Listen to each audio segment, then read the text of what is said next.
Mon père annule Noël par SMS à 3 heures du matin, me menaçant de son avocat. Je réponds compris et retire mon nom de note près de 520 000 €. 48 heures plus tard, son avocat me suppliait au téléphone. Tout a volé en éclats. Je me suis réveillé à 3 heures du matin en découvrant le genre de message qui met fin à ce qui reste d'une famille. Noël est annulé. Attends-toi à un appel de mon avocat. Aucune salutation, aucune explication, pas même un point à la fin. Juste cette fine bande de texte brillant dans le noir, froide et factuelle, comme s'il avait attendu l'heure parfaite pour porter le coup. Ma première pensée ne fut ni la peur ni la confusion. Ce fut une observation tranquille dont je me souviens encore clairement. Mes mains ne tremblaient pas. Cela m'a surprise. J'ai tapé et compris et j'ai posé le téléphone face contre la table de nuit. Je n'ai pas relu le message. Je ne me suis pas assise pour faire les 100 pas. Je n'ai pas essayé de comprendre ce qu'il pensait accomplir. J'ai tourné la tête dans l'oreiller et je me suis rendormi. Si vous avez déjà vécu assez longtemps sous la définition du devoir de quelqu'un d'autre, vous apprenez à rationner votre énergie émotionnelle comme d'autres rationnent leurs économies. C'est peut-être pour cela qu'une partie de moi savait déjà. Quelque chose se terminait. Quelque chose d'autre commençait enfin. Je vais vous expliquer ce que je veux dire, mais si une partie de cela vous rappelle quelque chose que vous avez vécu, n'hésitez pas à prendre une profonde inspiration maintenant. Je ne le savais pas cette nuit-là, mais la véritable histoire a commencé le lendemain matin, juste après 7h15, lorsque le soleil a frappé mes stores d'une manière qui rendait tout un peu trop honnête. Je me suis redressé lentement et j'ai attrapé mes lunettes, encore à moitié dans le brouillard du sommeil. Pendant un instant, rien dans la pièce ne m'a semblé familier, comme si je m'étais réveillé dans l'appartement de quelqu'un d'autre. Puis le souvenir du message est revenu à sa place et a ancré la journée. Le plus ridicule, c'était à quel point tout le reste semblait normal. Le vrombissement du chauffage dans mon petit appartement de la Croix-Rousse. Le son étouffé du chien d'un voisin aboyant en bas. Mon téléphone là où je l'avais laissé, face contre table, attendant. Je l'ai pris mais je n'ai pas pris la peine de rouvrir le message. Je m'en souvenais assez bien. Je suis allé à pas feutrés dans la cuisine, j'ai mis la bouilloire en marche et je me suis appuyé contre le comptoir pendant que l'eau chauffait. Ma routine de café a toujours été la partie la plus stable de ma vie. J'ai mesuré les grains, les émoulus à la main car le moulin électrique bon marché donnait à tout une odeur de brûlé, et j'ai préparé le café filtre comme un petit rituel matinal. Ce n'est que lorsque le premier filet d'eau a touché le filtre que j'ai levé les yeux vers l'horloge. 7h21 du matin. Pas même 6 heures depuis qu'il m'avait dit que j'aurais des nouvelles de son avocat. Je me suis entendu presque rire, non pas parce que c'était drôle mais parce que l'absurdité était finalement impossible à ignorer. Un avocat. Pour Noël. Quand le café fut prêt, j'ai emporté ma tasse à la petite table près de la fenêtre. De cet angle, je pouvais voir la rue en contrebas, bordée des mêmes platanes qui semblaient toujours trop hauts pour le quartier. Les matins lyonnais ont une façon de prétendre qu'ils sont calmes même quand quelque chose se brise en dessous. J'ai pris une gorgée, posé la tasse et ouvert mon ordinateur portable. J'ai tapé l'identifiant du compte de prêt immobilier. Au moment où le tableau de bord s'est chargé, le chiffre m'a frappé de la même manière que toujours. 520 000 €. C'était le solde restant sur la maison que j'avais aidé mes parents à acheter 3 ans plus tôt, celle où je n'avais jamais vécu, celle que je ne possédais pas.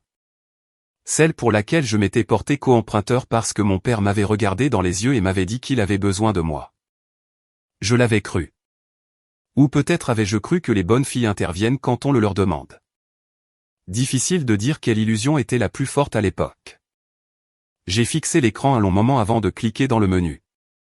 L'option dont j'avais besoin était cachée derrière 2 sous-pages et un message d'avertissement. Demande de retrait du rôle de co-emprunteur, sous la rubrique restructuration de compte. C'était le genre de bouton sur lequel on ne s'attend jamais à appuyer parce qu'on suppose que les gens que l'on aide ne vont pas utiliser votre générosité comme une arme. J'ai lu attentivement la clause de non-responsabilité. Une telle demande déclenche une réévaluation complète de la capacité financière de l'emprunteur principal. Si l'emprunteur ne remplit pas seul les conditions, le prêteur peut exiger un refinancement immédiat, des garanties supplémentaires ou, dans de rares cas, le remboursement intégral. Les conséquences étaient énoncées en toutes lettres. Je pense que cela comptait pour moi. Le langage clair a une façon de clarifier ce que le déni essaie de brouiller.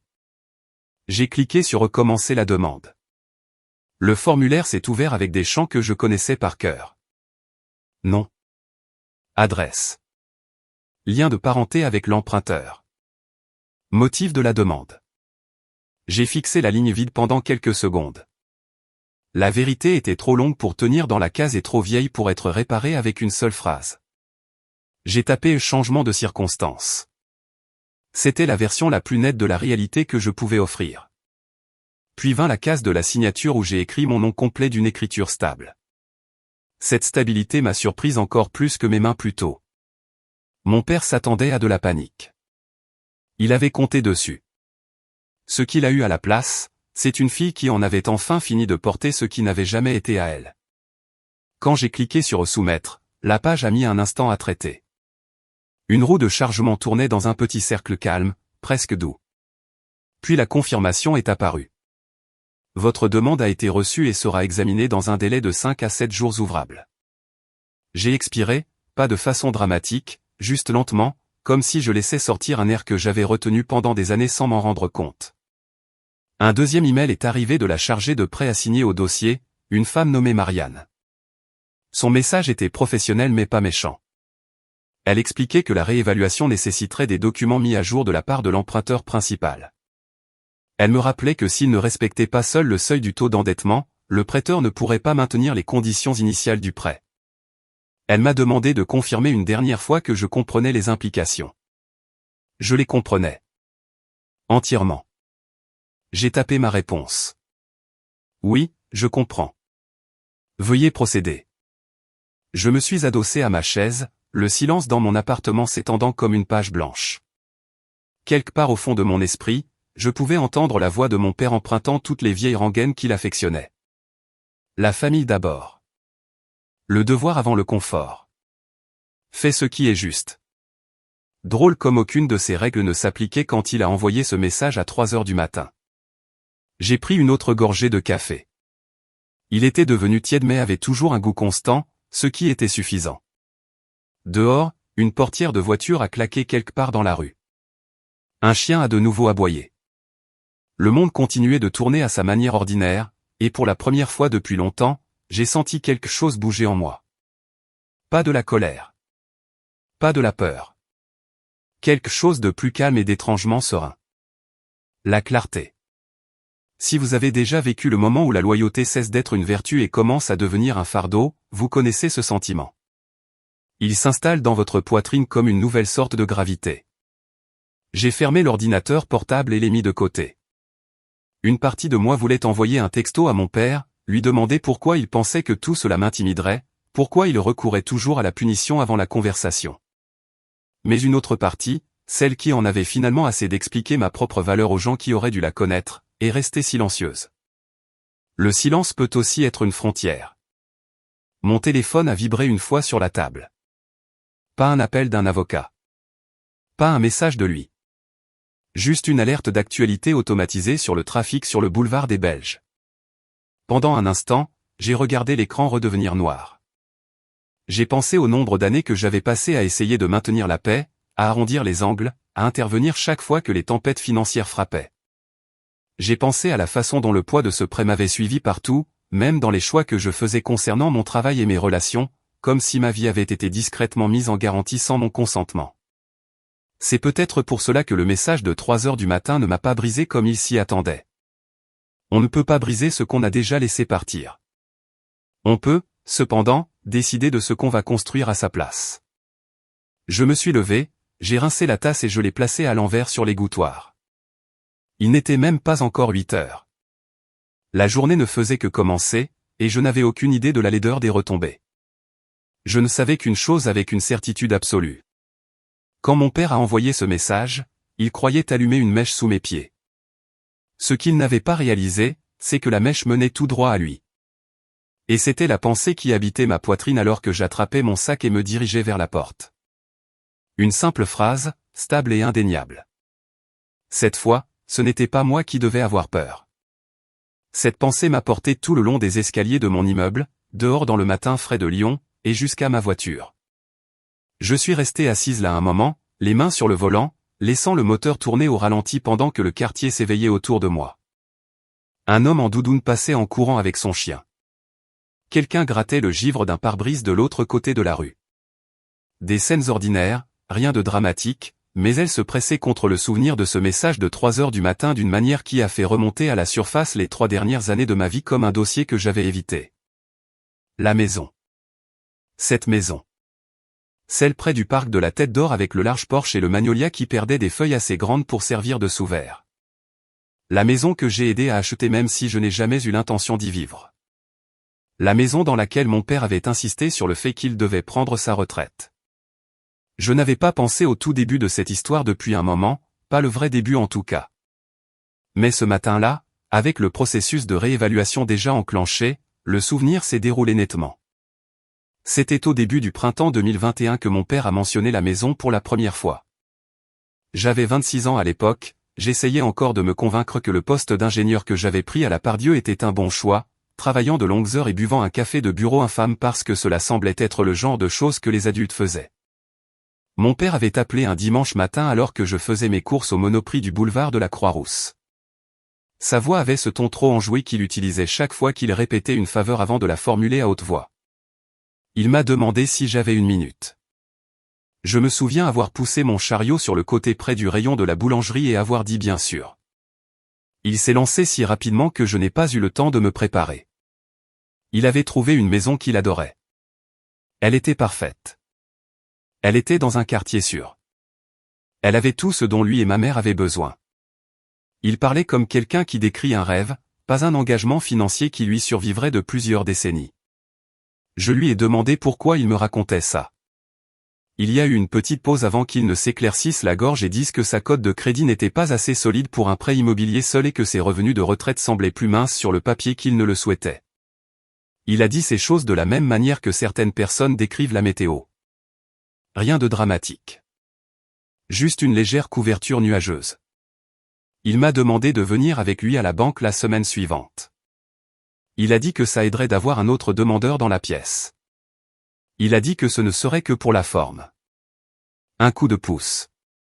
Une signature. Ces mots donnaient l'impression que je tiendrais ouverte une porte qu'il avait l'intention de franchir seul. Je voulais le croire. Je pense que j'avais besoin de le croire, parce que l'alternative aurait nécessité une sorte de courage que je n'avais pas encore appris à utiliser. Le mardi après-midi suivant, je l'ai retrouvé dans une agence sur l'avenue Foch. Je me souviens des néons qui bourdonnaient faiblement et de l'odeur de moquette neuve. La chargée de prêt était une femme d'une quarantaine d'années avec un sourire patient et une pile de documents déjà étalés devant elle. Elle a salué mon père, puis m'a regardé et m'a demandé si j'étais la co-emprunteuse. Le mot a atterri plus lourdement que prévu. Pas une aide temporaire. Pas un soutien moral. Co-emprunteuse. Entièrement responsable. J'ai lancé un regard à mon père et il m'a fait un de ces demi-hochements de tête rassurants, du genre qu'il utilisait chaque fois qu'il voulait que je rentre dans le rang sans faire de scène. La chargée de prêt nous a guidés à travers le dossier. Durée de 30 ans. Taux fixe. Le montant du principal était bien plus important que tout ce que j'avais imaginé signer de mon nom. Quand elle est arrivée au document de l'acte de propriété, elle a été très claire. Mon nom ne figurait pas sur les titres de propriété. La maison appartiendrait exclusivement à mes parents. En tant que co-emprunteuse, je serais entièrement responsable du prêt sans détenir aucun droit de propriété. J'aurais dû m'arrêter plus longtemps. J'aurais dû poser des questions plus insistantes.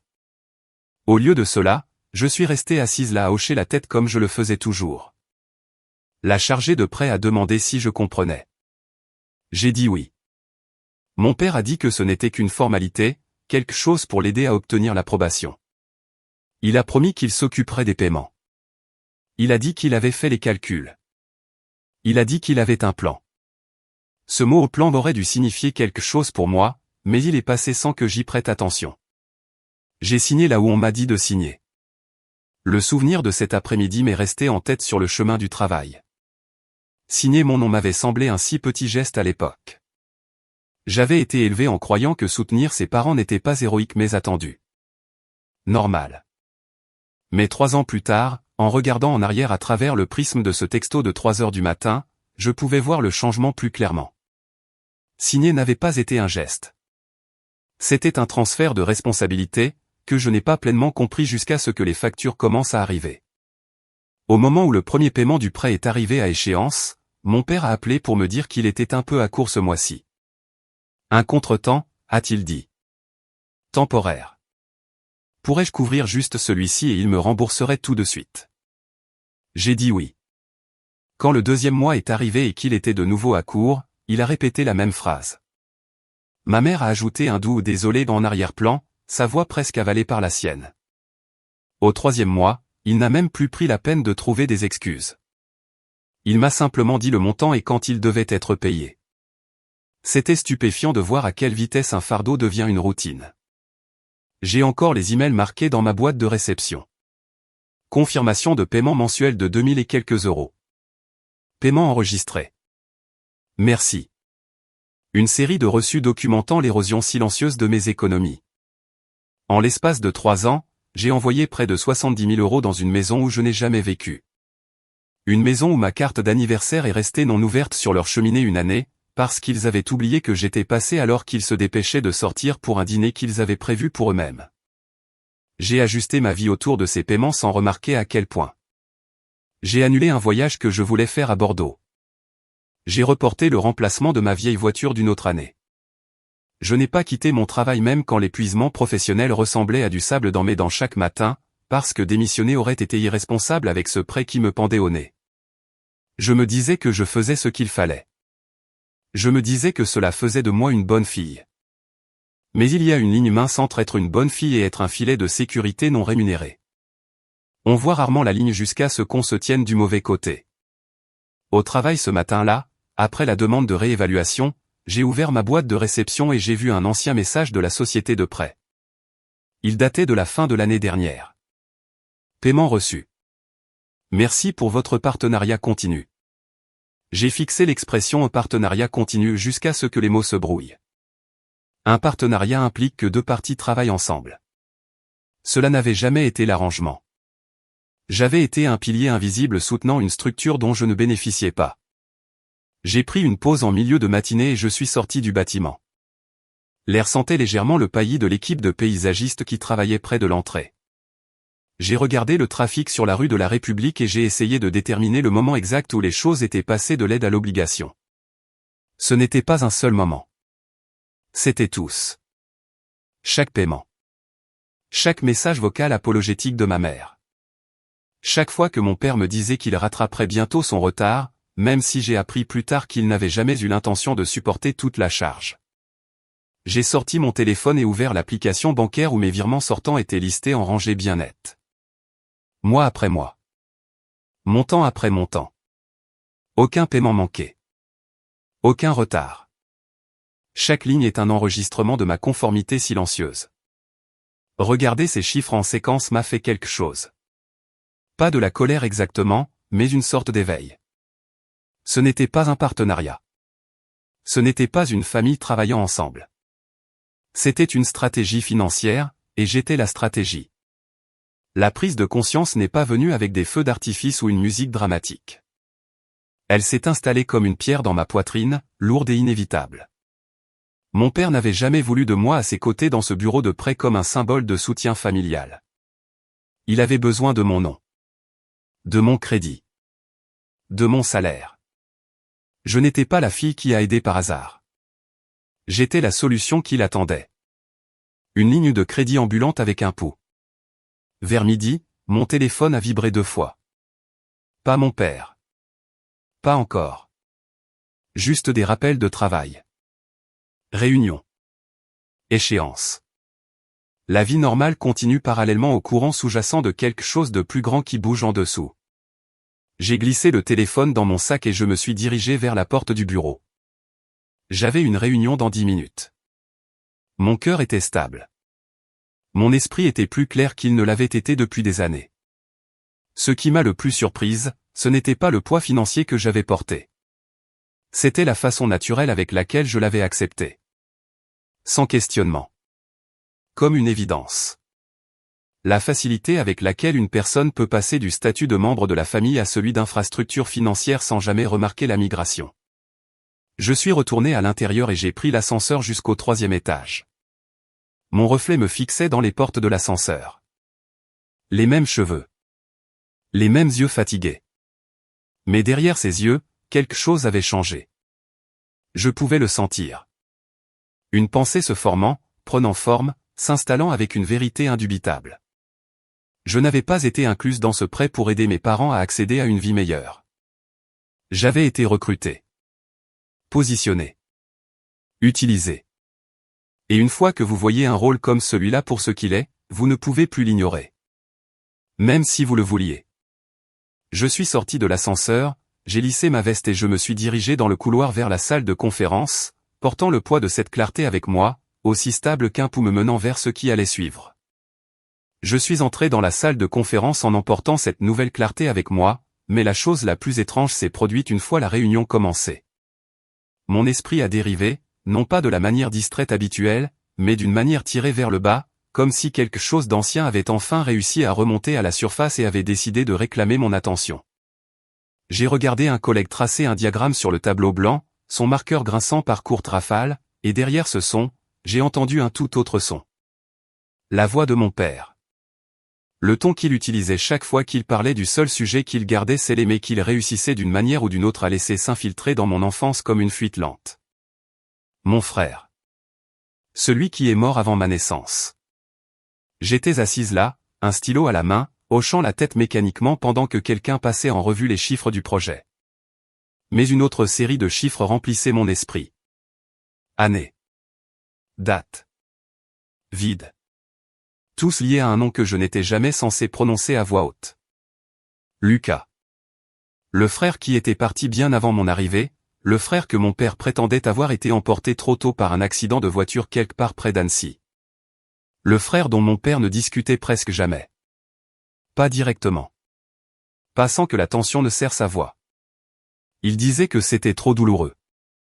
Il disait que certaines pertes n'ont pas besoin d'être revisitées. Puis il changeait de sujet. En grandissant, j'ai appris très vite à ne pas poser de questions. La première fois que j'ai essayé, j'avais 7 ans. Je me souviens m'être appuyé contre le comptoir de la cuisine pendant que ma mère remuait une marmite de quelque chose sur la cuisinière, l'odeur de concentré de tomates lourde dans l'air. J'ai demandé ce que Lucas aimait faire, ou s'il avait une couleur préférée. Ma mère s'est figée, sa cuillère en suspens au-dessus de la casserole, et elle a dit doucement que nous ne posons pas de questions qui rendent ton père triste. Puis elle m'a tapoté l'épaule, sa main légère, presque apologétique, et a dit qu'il valait mieux laisser le passé reposer. Alors le passé a reposé. Il a reposé pendant des décennies. Je n'ai pas insisté, et mon père n'a rien offert. Au lieu de cela, Lucas est devenu une forme que je ne pouvais jamais tout à fait distinguer, définie uniquement par l'absence. Une pièce de puzzle manquante que tout le monde prétendait compléter l'image même si l'espace vide était évident. À la fin de la réunion, les gens ont rassemblé leurs papiers, des conversations commençant et s'arrêtant en petites rafales autour de moi. Je suis retourné à mon bureau et je me suis assise, fixant l'écran de mon ordinateur. Une feuille de calcul brillait devant moi, des lignes et des colonnes bien alignées, tout était classé, quantifié. J'aimais les feuilles de calcul. Elles avaient un sens. Mais les familles ne fonctionnent pas sur des lignes et des colonnes, et les fantômes certainement pas. J'ai ouvert le tiroir du bas de mon bureau, non pas parce que je m'attendais à trouver quelque chose lié à Lucas, mais parce que j'avais besoin de quelque chose pour m'ancrer. Un encas oublié, un stylo, n'importe quoi. Au lieu de cela, j'ai trouvé l'enveloppe que mon père m'avait donnée 3 ans plus tôt. J'avais oublié que je la gardais ici. Elle était fine et déjà usée sur les bords à force d'être déplacée si souvent. Il me l'avait tendue le soir où j'avais signé les papiers du prêt. Pas un cadeau, pas même vraiment un geste, plutôt quelque chose qu'il se sentait obligé de transmettre. À l'intérieur se trouvaient 2 photographies et un programme d'obsèques auquel je n'avais jamais assisté. Je les avais regardées une fois quand il me les avait données pour la première fois, mais les images m'avaient semblé trop étrangères, comme les souvenirs de quelqu'un d'autre qui avait atterri par erreur entre mes mains. Je ne les ai jamais jetées, cependant. Il y avait quelque chose de mal à cela, d'irrespectueux. Mais je ne les ai jamais exposées non plus. Elles vivaient dans ce tiroir, intactes, suspendues quelque part entre la reconnaissance et le déni. J'ai soulevé l'enveloppe et j'ai de nouveau sorti les photographies. La première image montrait un adolescent debout à côté d'une camionnette bleu foncé. Il avait les yeux de mon père, la même mâchoire déterminée, la même ondulation indisciplinée dans ses cheveux. Il avait l'air d'avoir 16 ou 17 ans. Difficile à dire. La deuxième photo le montrait au bord d'un lac, l'eau jusqu'aux genoux, souriant d'une manière qui me faisait me demander comment un tel sourire pouvait survivre uniquement sur une photo et non dans des histoires, des souvenirs ou même une anecdote occasionnelle au dîner.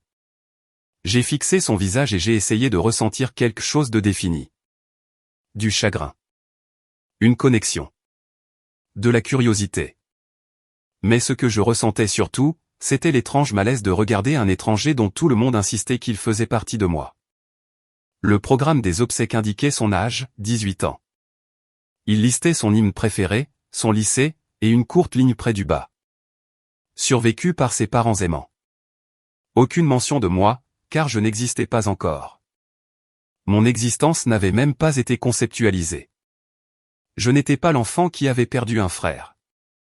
J'étais l'enfant qui était né parce qu'il restait un vide.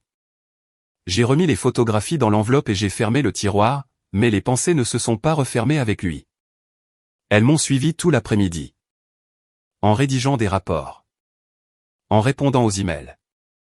En sirotant un café tiède qui avait été réchauffé 2 fois. Lucas. Un nom jamais prononcé librement, une présence jamais affichée. Mon père ne gardait aucune photo encadrée de lui dans le salon. Aucun trophée sur les étagères. Aucun certificat sur les murs. C'était comme si le futur avait avalé le passé tout entier, ne laissant derrière lui qu'un silence qui a façonné tout ce qui a suivi. Ce n'est que lorsque je suis rentré chez moi ce soir-là que le poids de tout cela s'est finalement fait sentir. J'ai laissé tomber mes clés sur le comptoir et je me suis appuyé contre le bord de l'évier, le carrelage froid sous mes paumes. L'appartement était silencieux, à l'exception du faible bourdonnement du réfrigérateur. Cette quiétude a toujours donné trop de place à mes pensées. Je suis allé au placard du couloir et j'ai descendu une boîte de rangement en plastique. Le couvercle était poussiéreux. Je ne l'avais pas ouverte depuis des années. À l'intérieur se trouvaient de vieux journaux, des photos d'école, des lettres de personnes avec qui je n'étais plus en contact, et quelques boîtes que ma mère avait préparées pour moi quand j'ai déménagé. J'ai fouillé dedans, ne cherchant rien de particulier, suivant juste le sentiment qu'il y avait quelque chose ici qui pourrait combler un vide. Quelque part près du fond, sous une pile de vieilles cartes de vœux, j'ai trouvé un petit carnet à la reliure craquelée. Pas le mien. L'écriture de ma mère s'enroulait sur la couverture. Note. Je l'ai ouvert, feuilletant des listes de courses, des rappels et de petits extraits de ses journées. Puis, vers la fin, je l'ai vu. Une seule page intitulée « Ou pour quand elle demandera ». Mon souffle s'est coupé. L'écriture était plus tremblante ici, plus délibérée. Comme si elle l'avait écrit en pensant que quelqu'un pourrait lire par-dessus son épaule.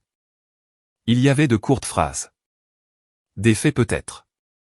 Ou des demi-vérités. Lucas était un bon garçon. Il aimait le baseball. Il aidait à la maison. Il a été emporté trop tôt. La dernière ligne m'a serré la gorge. Ne demande pas à ton père. Ça le blesse trop. J'ai fermé le carnet et j'ai fixé le mur. C'était le récit dont j'avais hérité. Un garçon qui a vécu brièvement, parfaitement, puis a disparu. Un garçon dont la mémoire était tenue si tendrement que toute mention de lui ressemblait à une intrusion. Mais la perfection est toujours suspecte. Les gens ne sont jamais parfaits. Ils sont imparfaits, désordonnés et contradictoires. Pourtant, Lucas, le Lucas qui m'a été présenté, n'avait pas d'aspérité. Pas d'histoire d'erreur. Pas de récit de rébellion ou de mauvaise humeur adolescente. Juste une silhouette impeccable dressée contre une lumière que je ne pourrais jamais atteindre. Cette prise de conscience s'est glissée silencieusement mais fermement. La perfection n'avait pas été accidentelle. Elle avait été soignée. Et j'avais été élevé dans son ombre.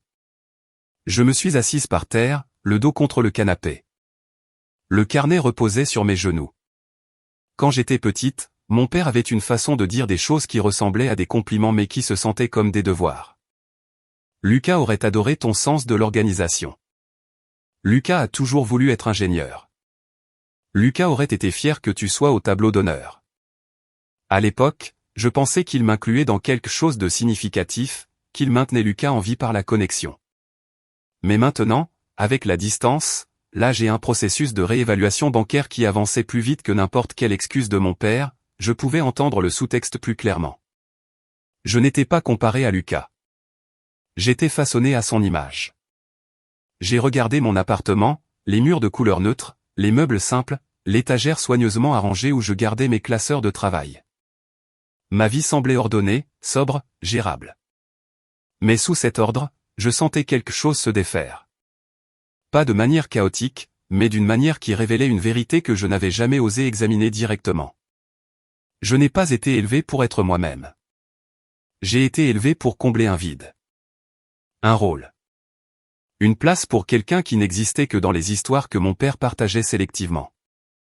Lucas était mort avant que je ne prenne mon premier souffle, pourtant sa présence avait été le moteur d'innombrables décisions prises en mon nom. Assise là, par terre, j'ai réalisé que j'avais tourné en orbite autour d'un fantôme pendant près de 30 ans. J'ai refermé le carnet et je l'ai mis de côté. Ma poitrine était serrée, pas exactement de chagrin, mais de reconnaissance. Une reconnaissance qui expliquait plus que je ne le voulais. Pourquoi mon père réagissait-il si fortement quand je m'écartais du chemin qu'il préférait? Pourquoi ne célébrait-il jamais mes réussites sans les rattacher à l'héritage de quelqu'un d'autre? Pourquoi la situation du prêt semblait-elle moins une demande qu'une attente enracinée dans quelque chose de plus ancien qu'un besoin financier? Tout se rattachait à Lucas. Le frère que je n'ai jamais rencontré. Le frère avec qui je ne pourrais jamais rivaliser. Le frère dont l'absence est devenue la forme de ma vie. Je me suis levé lentement et j'ai allumé une lampe près du canapé. La pièce s'est éclairée d'une douce lueur, mais cela n'a rien fait pour atténuer la vérité qui s'installait en moi. J'avais passé des années à essayer d'être bonne. À essayer d'être agréable. À essayer d'être digne d'éloges qui semblaient toujours destinés à quelqu'un d'autre. Maintenant, je comprenais enfin pourquoi cela ne ressemblait jamais à des éloges. Ils ne m'étaient jamais destinés. Et comprendre cela changeait tout. Ils ne m'étaient jamais destinés. Cette pensée m'a accompagné toute la nuit, se faufilant dans mon sommeil en fragments qui me réveillaient toutes les quelques heures. Le matin, j'avais l'impression que quelqu'un avait descellé les planches sous ma vie et attendait que je remarque à quel point tout avait toujours été inégal. J'ai fait du café, je me suis assise à la petite table près de la fenêtre et je me suis dit de me concentrer sur le travail, sur les emails, sur n'importe quoi d'autre que des fantômes au sourire parfait et des programmes d'obsèques imprimés avant que j'apprenne à marcher. Vers le milieu de la matinée, mon téléphone a sonné.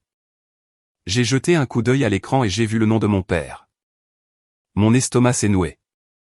Je l'ai laissé sonner 2 fois avant de décrocher. Sa voix semblait tendue, prudente, de la manière dont les gens parlent lorsqu'ils s'apprêtent à demander quelque chose mais veulent faire semblant que ce n'est pas le cas. Il a dit qu'il avait fait d'autres analyses de sang lors de son dernier contrôle. Il a dit que les résultats n'étaient pas excellents.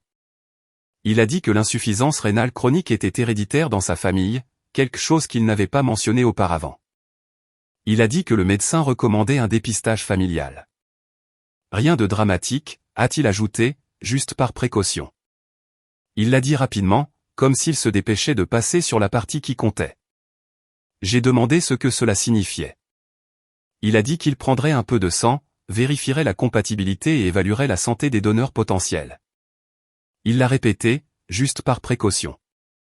J'ai entendu le léger tintement d'une tasse quelque part de son côté, le bruit de ma mère se déplaçant dans la cuisine. Elle n'a rien dit. Elle ne le faisait jamais quand le sujet avait du poids. Je lui ai demandé s'il allait bien.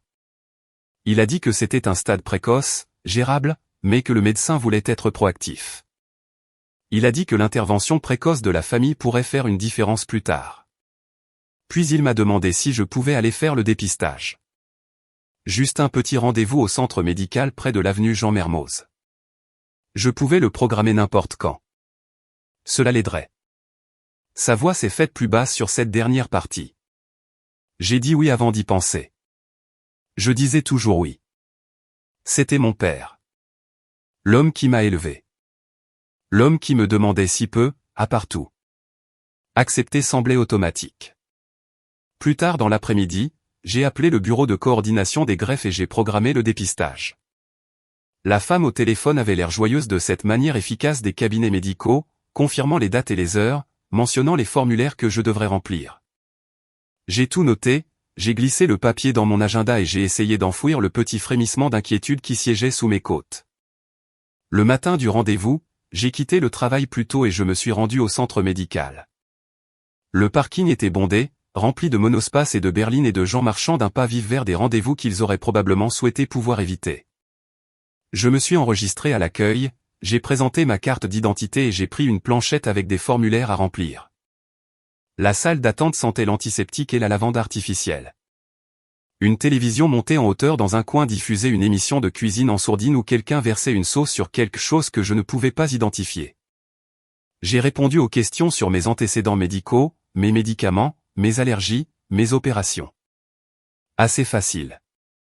Mais à mi-chemin de la deuxième page, j'ai remarqué une section intitulée « Informations sur le receveur ». On me demandait le nom de la personne que j'étais évalué pour aider. J'ai fait une pause. J'avais supposé qu'ils le rempliraient eux-mêmes. Je l'ai laissé en blanc. Après quelques minutes, un membre du personnel en blouse a appelé mon nom. Elle m'a conduite dans un couloir bordé de photographies encadrées de familles souriantes se tenant la main, le genre d'image que les centres médicaux utilisent pour suggérer l'espoir. Nous sommes entrés dans une petite salle d'examen où elle m'a demandé mes formulaires et a tapé mes informations dans un ordinateur. Puis elle a posé une question qui m'a figé sur place. Pouvez-vous confirmer le nom du receveur pour vérification? Son ton était vif, neutre. J'ai dit le nom de mon père. Elle a légèrement froncé les sourcils. Vous êtes sûr? J'ai dit oui. Elle a vérifié à nouveau l'écran, puis l'a légèrement tourné vers moi. Selon notre système, vous êtes ici pour une évaluation de compatibilité en vue d'un don potentiel à Lucas Clément. Pendant une seconde, j'ai oublié comment respirer. La pièce semblait trop lumineuse, l'air trop rare. Je lui ai demandé de répéter. Elle l'a fait, lentement cette fois, comme si elle pensait que je n'avais pas compris la première fois. Lucas Clément. Le nom du receveur indiqué sur la demande. J'ai fixé l'orthographe, la forme des lettres. Clément. Mon nom de famille. Notre nom de famille. Lucas. Le nom que je n'avais connu qu'à travers les programmes d'obsèques et l'évitement silencieux de mon père. Mon père ne m'avait pas dit que ce dépistage avait quoi que ce soit à voir avec Lucas. Il n'avait même pas reconnu Lucas comme une possibilité. Il avait dit que c'était pour lui. Juste par précaution. Juste une planification proactive. J'ai senti quelque chose de froid me traverser, stable et profond. J'ai demandé aux membres du personnel d'où venait la demande. Elle a de nouveau vérifié l'écran. Le médecin référent se trouvait à Annecy. La ville où mon père avait dit que l'accident s'était produit. L'accident qui était censé avoir coûté la vie à Lucas. J'ai retourné ces pièces dans mon esprit, essayant de les forcer à correspondre à la version de la réalité qu'on m'avait donnée. Mais elles ne correspondaient pas. Elles ne le pouvaient pas. J'ai demandé aux membres du personnel si elle avait d'autres informations. Elle s'est excusée et a dit que les lois sur la confidentialité médicale exigeaient que le bureau attende qu'un coordinateur superviseur réponde aux questions détaillées, mais que le nom sur la demande était correct. L'évaluation pour laquelle j'avais été programmé n'était pas pour mon père. Elle n'était même pas adjacente à ses dossiers médicaux. Elle appartenait à quelqu'un nommé Lucas Clément. Mon cœur battait fort dans mes oreilles. Je me suis levé brusquement, marmonnant quelque chose à propos d'avoir besoin d'une minute. Elle a semblé inquiète et m'a demandé si je me sentais faible. J'ai dit non. Je suis sorti dans le couloir et je me suis appuyé contre le mur, pressant ma paume contre la peinture fraîche, me rassurant avec la surface froide. Le sol semblait instable. Les lumières semblaient trop vives. Si Lucas était mort, pourquoi son nom apparaissait-il dans un système d'évaluation de donneurs actifs? S'il était vivant, pourquoi mon père avait-il menti pendant 30 ans? Pourquoi avait-il parlé d'accident de voiture? Pourquoi avait-il gardé chaque détail vague? Pourquoi n'y avait-il aucune photo dans la maison? Pourquoi ma mère avait-elle évité de le mentionner à tout prix? Pourquoi mon père m'avait-il donné un programme d'obsèques si la personne commémorée n'avait jamais été enterrée? Les contours de la vérité se sont aiguisés trop rapidement, presque violemment. J'ai senti la colère monter, mais ce n'était pas le genre qui brûle. C'était froid. Concentré. Le genre qui vient d'une trahison si profonde qu'elle réorganise ce que vous pensez savoir de votre propre enfance. Je suis retourné dans la salle d'examen et j'ai dit aux membres du personnel que je devais annuler le dépistage. Elle m'a demandé si je voulais reprogrammer. J'ai dit non. Elle a hésité et m'a proposé de me mettre en contact avec un coordinateur. J'ai secoué la tête. Ma voix est sortie stable, même si mes mains avaient commencé à trembler. J'ai dit que je ne devrais pas être ici. Pas dans ces circonstances. En sortant de nouveau dans le couloir, j'ai senti ses yeux sur moi, un mélange de sympathie et de confusion. J'ai continué à marcher, ignorant le poids de l'air autour de moi. Je suis passé devant une file de patients attendant avec des planchettes, devant une infirmière poussant un chariot de médicaments, devant les photos joyeuses et le doux parfum de lavande qui est soudainement devenu écœurant. Dehors, l'air était frais, une fine brise caressant mon visage. J'ai marché vers ma voiture d'un pas rapide, mon pouls battant la chamade. J'ai déverrouillé la portière, je me suis glissé à l'intérieur et je l'ai refermée derrière moi. Le silence à l'intérieur de la voiture semblait irréel. J'ai agrippé le volant et j'ai fixé droit devant moi, essayant de décider s'il fallait crier, rire ou pleurer. J'ai sorti mon téléphone et j'ai appelé mon père. Il a répondu à la 3e sonnerie. Sa voix semblait normale, même décontractée, comme s'il s'attendait à ce que mon appel soit une simple confirmation que j'avais terminé le dépistage. J'entendais faiblement la télévision en arrière-plan, un jeu télévisé avec des cloches qui sonnaient. Ma mère a dit quelque chose à voix basse, sa voix étouffée. Je lui ai demandé pour qui était le dépistage. Il a dit que c'était pour lui. J'ai demandé à nouveau, plus directement. Il a insisté que c'était pour lui. J'ai dit qu'on m'avait dit le contraire. Silence. Un silence épais et lourd qui ressemblait à un aveu en soi. Je lui ai dit le nom que l'hôpital avait dans son dossier. Lucas Clément. Un autre long silence a suivi, assez profond pour que j'entende mon propre souffle se couper. Quand il a finalement parlé, sa voix avait changé. Pas en colère. Pas en panique. Il a dit que parfois le passé refait surface de manière inattendue. Il a dit qu'il pensait pouvoir gérer les choses sans m'impliquer. Il a dit que je devais comprendre que les responsabilités familiales ne disparaissent pas. Mes mains se sont crispées sur le volant. J'ai demandé si Lucas était vivant. Il n'a pas répondu. Il a tourné autour de la question, a dit que tout est compliqué, que les familles ont une histoire, que parfois on ne choisit pas les rôles que l'on doit jouer. Tous les mots qu'il utilisait quand il ne voulait pas dire la vérité. La voix de ma mère est revenue faiblement, demandant si tout allait bien. Il ne lui a pas répondu non plus. Je lui ai dit que je ne continuerais pas avec le dépistage. Il a dit que je prenais une décision émotionnelle. Il a dit que je devais réfléchir à ce que signifie la famille. Il a dit qu'il attendait plus de moi. J'ai raccroché. Le silence dans la voiture après cela était assez tranchant pour couper. Je suis resté assise là, fixant le vide à travers le pare-brise, laissant la prise de conscience s'installer. Mon père avait menti. Encore. Pas un petit mensonge. Un mensonge fondamental. Un mensonge qui réécrivait tout ce que je pensais comprendre de ma vie. Lucas n'était pas seulement un fantôme. Il était vivant. Quelque part. Et mon père non seulement me l'avait caché, mais avait tenté de m'impliquer dans un processus médical directement lié à lui sans me dire la vérité. La trahison m'a frappé par couches successives. D'abord le choc.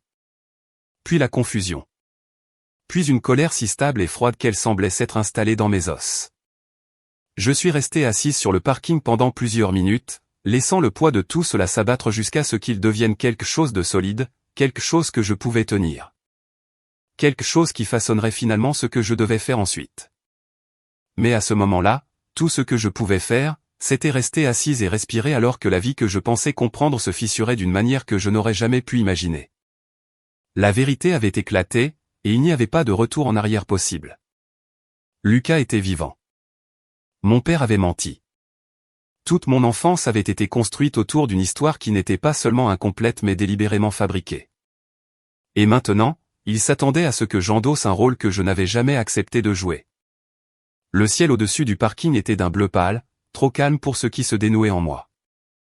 Des voitures entraient et sortaient, les gens vaquaient à leurs occupations, transportant des tasses de café, des sacs à dos et des dossiers médicaux, tous inconscients que ma vie venait de se scinder nettement en un avant et un après. J'ai finalement repris mon téléphone. Mon père a répondu avant la 2e sonnerie, comme s'il avait fixé l'écran en attendant. Il a demandé si tout s'était bien passé. Ma voix est sortie plus calme que je ne l'attendais, presque égale. Je lui ai demandé pourquoi la demande de l'hôpital mentionnait Lucas comme receveur. Silence. Pas le genre surpris. Le genre calculateur. Le genre qui vous dit que la personne à l'autre bout du fil construit sa prochaine phrase avec soin, essayant de décider quelle part de vérité laisser échapper. Il a dit que l'hôpital avait dû se tromper. Je lui ai dit que le membre du personnel l'avait confirmé. Une autre pause. Puis il a expiré, longuement et lourdement, comme si ce n'était pas une révélation mais un inconvénient. Il a dit qu'il avait espéré attendre le bon moment pour expliquer. Que certaines choses sont difficiles à aborder. Que l'histoire familiale est compliquée. Il a parlé en cercle, avec douceur, évitant la seule phrase qui comptait. Alors je l'ai dite pour lui. Lucas est vivant. Il ne l'a pas nié. Il a juste dit, finalement, oui. Le mot m'a frappé plus fort que n'importe quel mensonge n'aurait pu le faire. Il a expliqué cela comme on explique un phénomène météorologique. Clinique. Détaché. Lucas avait des problèmes de santé. Il souffrait d'insuffisance rénale depuis un certain temps. Les médecins surveillaient son état. Il pensait qu'une compatibilité familiale pourrait faire une différence. Et parce que j'étais biologiquement sa sœur, j'étais la candidate évidente. Je lui ai rappelé que je n'avais jamais rencontré Lucas. Pas une seule fois. Même pas bébé. Il m'a rappelé que la biologie compte toujours. J'ai demandé pourquoi on m'avait dit toute ma vie que Lucas était mort. Mon père a inspiré brusquement, puis a dit que certaines choses sont trop douloureuses à revisiter. Douloureuses pour lui, voulait-il dire. Pratique, si j'étais honnête. J'ai demandé depuis combien de temps il savait que Lucas était vivant. Il a dit d'un moment. J'ai demandé depuis combien de temps Lucas était malade. Il a dit plus longtemps qu'il ne voulait l'admettre. J'ai demandé pourquoi il m'avait menti sur la raison de mon dépistage à l'hôpital. Il a dit qu'il devait s'assurer que je viendrais. S'il m'avait dit que c'était pour Lucas, a-t-il dit, j'aurais peut-être hésité. Hésité. Comme si l'hésitation, dans ce contexte, était un défaut. Ma gorge s'est nouée. J'ai demandé pourquoi on ne m'en parlait que maintenant. Il a répété la même phrase. Certaines choses sont difficiles. Les familles ne gèrent pas toujours le deuil ou la vérité dans un ordre parfait. Il a dit tout cela comme s'il lisait un script qu'il avait répété. Un script où le public était censé hocher la tête et accepter. Je lui ai demandé pourquoi il pensait que mentir lui permettrait d'obtenir ce qu'il voulait. Il a dit parce que c'est la famille, et la famille prend soin les uns des autres. Sa voix est devenue plus ferme en continuant. Il a dit que certaines responsabilités ne sont pas facultatives. Il a dit que les obligations familiales sont plus grandes que l'inconfort personnel. Puis il a prononcé la phrase qui s'est soudée dans ma mémoire. C'est ton devoir. Devoir. Le mot a semblé comme une encre claquée sur ma poitrine. Lourd. Inattendu. Final. J'ai demandé si ma mère était au courant. Il a de nouveau hésité, puis a dit oui. Elle était au courant. Elle était là quand Lucas a repris contact. Elle était au courant de la maladie. Elle était au courant de la demande de dépistage. Elle ne m'avait rien dit. Absolument rien. Je pouvais l'entendre en arrière-plan, parlant doucement, demandant ce qui se passait. Mon père a baissé la voix, étouffant ses mots. Je lui ai demandé s'il comprenait ce qu'il me demandait. Une opération chirurgicale. Une implication médicale à vie. Une conséquence permanente. Pour quelqu'un que je ne connaissais que comme un fantôme toute ma vie. Quelqu'un dont l'existence avait été transformée en attente. Il a dit que c'est ce que font les familles. Nous nous sacrifions. Nous nous mobilisons. Nous comblons les vides. Nous réparons ce que le destin a brisé. Il a dit que j'avais toujours été fiable. Forte. Capable. Il a dit que Lucas avait besoin de moi. Que c'était ma chance de faire quelque chose de significatif. Significatif. Comme si tout ce que j'avais déjà fait ne signifiait rien. Ma voix est sortie stable. Claire. J'ai dit non. Il n'a pas compris au début. Il a pensé que je voulais dire non pour aujourd'hui, non jusqu'à ce que j'ai plus d'informations, non parce que j'étais émotive. Il a dit que nous pourrions reprendre la conversation, que j'avais le temps de digérer. Il a continué à parler par-dessus moi, essayant de négocier une meilleure version de mon refus. J'ai répété non. Plus fort cette fois. Le genre de non qui ferme les portes, pas qui les ouvre. Il a semblé sincèrement offensé. Il m'a demandé comment je pouvais abandonner ma propre famille. Il a demandé quel genre de personne refuse d'aider un frère malade. Il m'a demandé quel était mon but, si ce n'est de soutenir les gens qui m'ont élevé. J'ai entendu ma mère murmurer quelque chose en arrière-plan. Elle n'avait pas l'air choquée. Elle n'avait pas l'air contrariée. Elle avait l'air résignée. Comme elle l'était toujours quand mon père était déterminé à faire passer quelque chose. Je lui ai dit que je ne ferais pas partie de quelque chose construit sur des mensonges. J'ai dit que je méritais l'honnêteté. J'ai dit qu'il avait perdu le droit de me demander quoi que ce soit au moment où il a décidé que je ne méritais pas la vérité. Il m'a traité de dramatique. Il a dit que je laissais l'émotion obscurcir mon jugement. Il a dit que je ne comprenais pas les enjeux. Il a dit que Lucas n'avait pas de temps à perdre avec mon entêtement. J'ai senti quelque chose en moi s'aiguiser. Je lui ai dit que je n'étais pas têtu. J'étais clair. Je ne participerai pas. Pas maintenant. Jamais. Le silence qui a suivi a été court, mais puissant. Je l'ai imaginé serrant le téléphone, la mâchoire contractée, la frustration se déversant à travers la ligne. Il m'a demandé de réfléchir à ce que je faisais. J'ai dit que je l'avais déjà fait.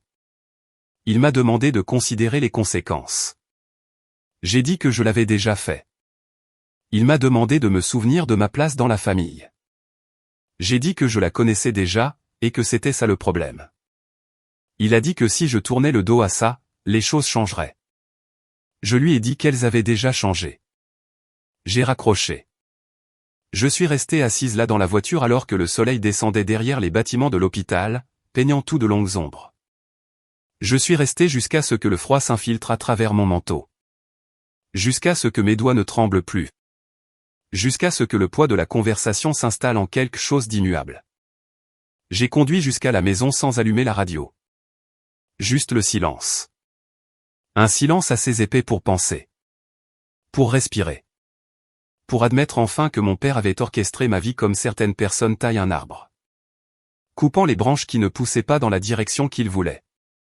Quand je suis arrivé à mon appartement, j'ai verrouillé la porte derrière moi et je suis resté là 1 minute, appuyé contre le bois, laissant le calme s'installer. Mon téléphone a vibré 2 fois. Je l'ai ignoré. Puis il a de nouveau vibré. Je me suis dirigé vers le comptoir et j'ai regardé l'écran. Un appel manqué de mon père. Un texto de ma mère me demandant si j'allais bien. Un autre appel manqué. Puis, alors que je posais le téléphone, un autre texto est arrivé. Court. Froid. Livré avec la même précision que le message de 3 heures du matin qui arriverait quelques jours plus tard mais portant le même poids émotionnel. Noël est annulé. Aucune explication. Aucune excuse. Aucun effort pour combler le gouffre qu'il avait créé. J'ai fixé les mots. Noël avait toujours été la seule fête qu'il insistait pour que nous passions ensemble. Une tradition. Une règle. Maintenant, c'était une arme, ou peut-être une frontière tracée dans la colère. Quoi qu'il en soit, c'était son message. Son annonce que mon refus avait des conséquences. Je suis resté là dans la pénombre de ma cuisine, le téléphone brillant dans ma main, et j'ai senti la douleur familière d'être l'étrangère dans ma propre famille. Mais sous cette douleur, quelque chose de plus stable avait pris racine. Un sentiment de clarté. Un sentiment d'autopréservation. Une reconnaissance que le devoir n'est pas quelque chose dont on hérite simplement parce que quelqu'un d'autre le dit. J'ai éteint la lumière de la cuisine et je suis allé à la fenêtre du salon. Dehors, les lampadaires s'étaient allumés, jetant une lueur chaude sur le trottoir. Des voitures passaient, leurs phares glissant sur la chaussée. La vie continuait. Tranquillement. Sans permission ni instruction. J'ai posé mon téléphone sur la table et je me suis enfoncé dans le canapé, laissant le poids de la journée s'installer lentement, pièce par pièce. J'avais dit non. Pleinement. Sans adoucir ni expliquer. Et même si tout autour de moi semblait fissuré, quelque chose en moi se sentait enfin solide. Je suis restée assise là jusqu'à ce que la pièce s'assombrisse et que la tension en moi se transforme en quelque chose d'immobile. Quelque chose de stable. Quelque chose qui me guiderait à travers ce qui allait suivre. La pièce était devenue si calme que je pouvais entendre le faible bourdonnement du réfrigérateur depuis la cuisine. Je suis resté sur le canapé longtemps après que la rue se soit tue, laissant l'immobilité s'installer dans mes os. Je pensais que la clarté serait plus nette. Plus légère. Mais la clarté vient avec son propre poids, un poids plus lourd, car une fois que vous voyez la vérité, vous ne pouvez plus prétendre être aveugle. Je me suis couché après minuit, pas tout à fait fatigué, pas tout à fait éveillé, allongé dans un long silence que je ne m'étais jamais permis auparavant. 2 jours se sont écoulés avant le premier appel de la banque. Pas de mon père. Pas de ma mère. Pas d'un parent essayant de combler le fossé. La banque a agi en premier. Cela n'aurait pas dû me surprendre, mais ce fut le cas. Les systèmes, je le réaliserai plus tard, réagissent toujours plus vite que les familles. J'étais dans mon bureau à l'agence de marketing, un immeuble bas en briques près de la rue Garibaldi à Lyon. Mon équipe était en conférence téléphonique dans la pièce voisine, les voix montant et descendant en vagues étouffées. J'ai regardé mon téléphone quand il a vibré, m'attendant à un appel indésirable ou peut-être à l'un des clients qui ne lisent jamais leurs emails avant d'appeler pour poser les mêmes questions. Au lieu de cela, j'ai vu le nom du prêteur immobilier. La même entreprise dont le site web je m'étais connecté tard dans la nuit pour demander à être retiré du prêt de 520 000 €. Je suis sorti dans le couloir et j'ai répondu. La représentante s'est présentée, son ton professionnel m'est teinté de ce calme délibéré que je connaissais bien pour avoir géré des clients en crise pendant des années. Elle a dit qu'ils avaient reçu ma demande de retrait du prêt et que le dossier avait été transmis pour réévaluation.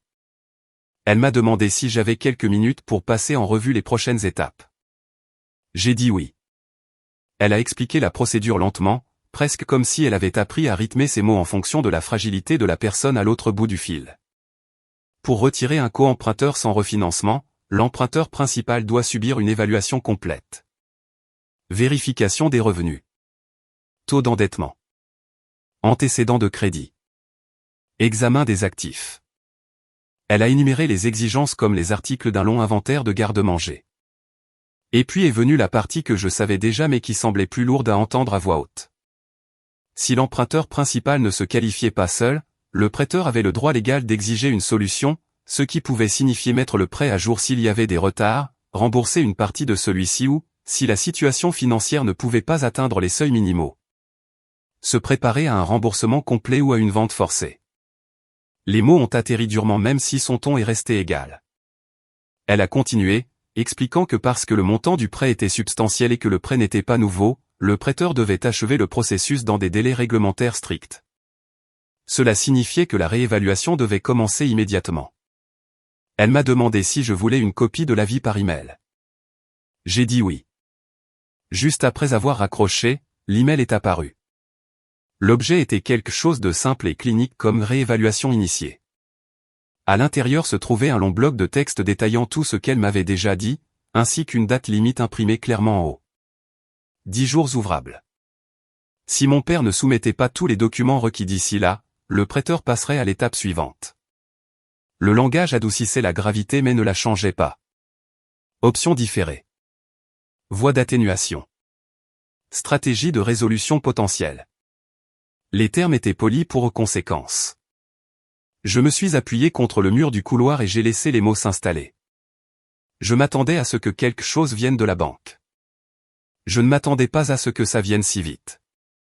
Quand je suis retourné à mon bureau, ma boîte de réception affichait 2 messages non lus de clients et un de mon équipe. J'ai fixé l'écran sans rien ouvrir. J'avais l'impression d'être entré dans un autre type de temps, un temps plus lent, où chaque nouveau fait s'étirait dans toutes les directions. À l'heure du déjeuner, mon téléphone a commencé à vibrer par intermittence. Numéros inconnus. Quelques-uns locaux. Un d'Annecy. Je les ai ignorés au début. J'ai supposé que c'étaient des appels de suivi du prêteur, peut-être de différents services gérant différentes parties du processus. Puis j'en ai vu un d'un numéro que je reconnaissais. Il appartenait à l'agence régionale du prêteur. J'ai répondu. Un autre représentant a parlé. Celui-ci avait l'air plus formel, moins conversationnel. Il a dit que le dossier de réévaluation nécessitait des documents supplémentaires concernant les paiements précédents du co-emprunteur. Ils avaient besoin de la confirmation de mes contributions financières au cours des 3 dernières années afin de pouvoir séparer mon historique de celui de l'emprunteur principal. Il m'a demandé si je pouvais télécharger des relevés vérifiant mes paiements. J'ai dit que je le pouvais et que je le ferais avant la fin de la journée. Il a ensuite expliqué quelque chose que je n'avais pas envisagé. Le prêteur devait évaluer si mon retrait du prêt constituait un changement matériel de risque. Pour les prêts de cette taille, un changement matériel pouvait déclencher une surveillance accrue. Pas punitive, a-t-il ajouté, mais prudente. Prudente.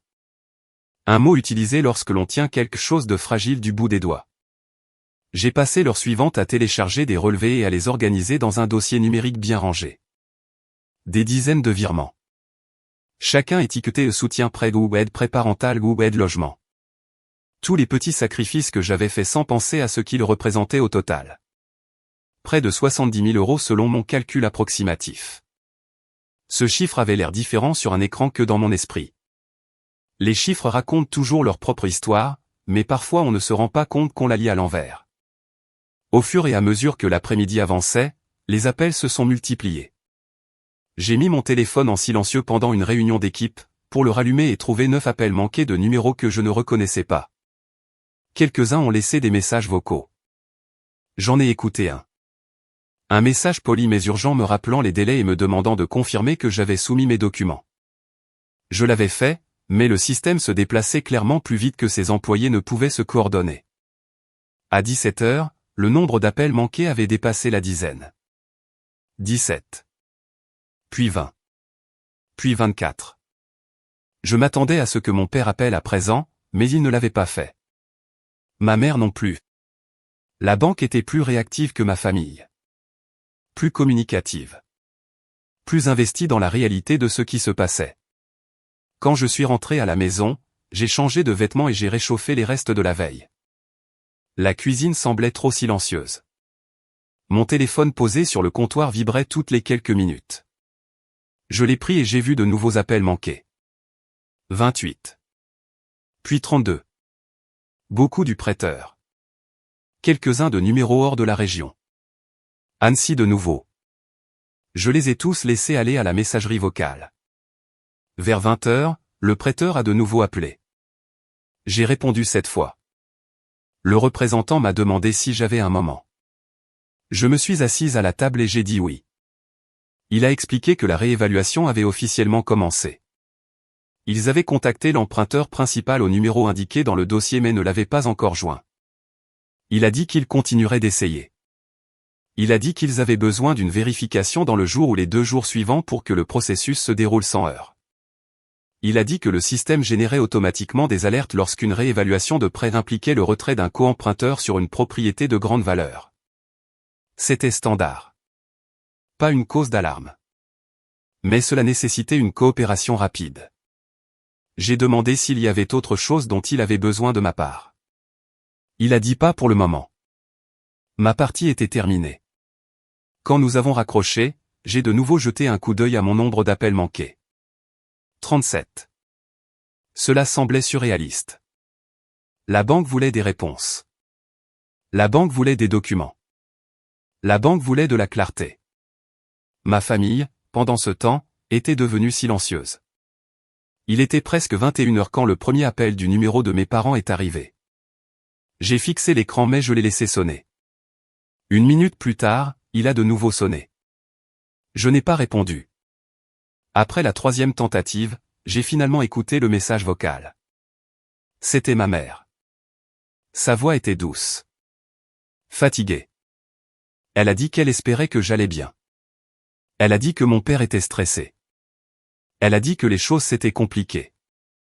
Elle a dit que nous devrions parler quand tout le monde serait plus calme. Je n'ai pas rappelé. À 22 h, le nombre d'appels manqués avait atteint 40. La plupart du prêteur.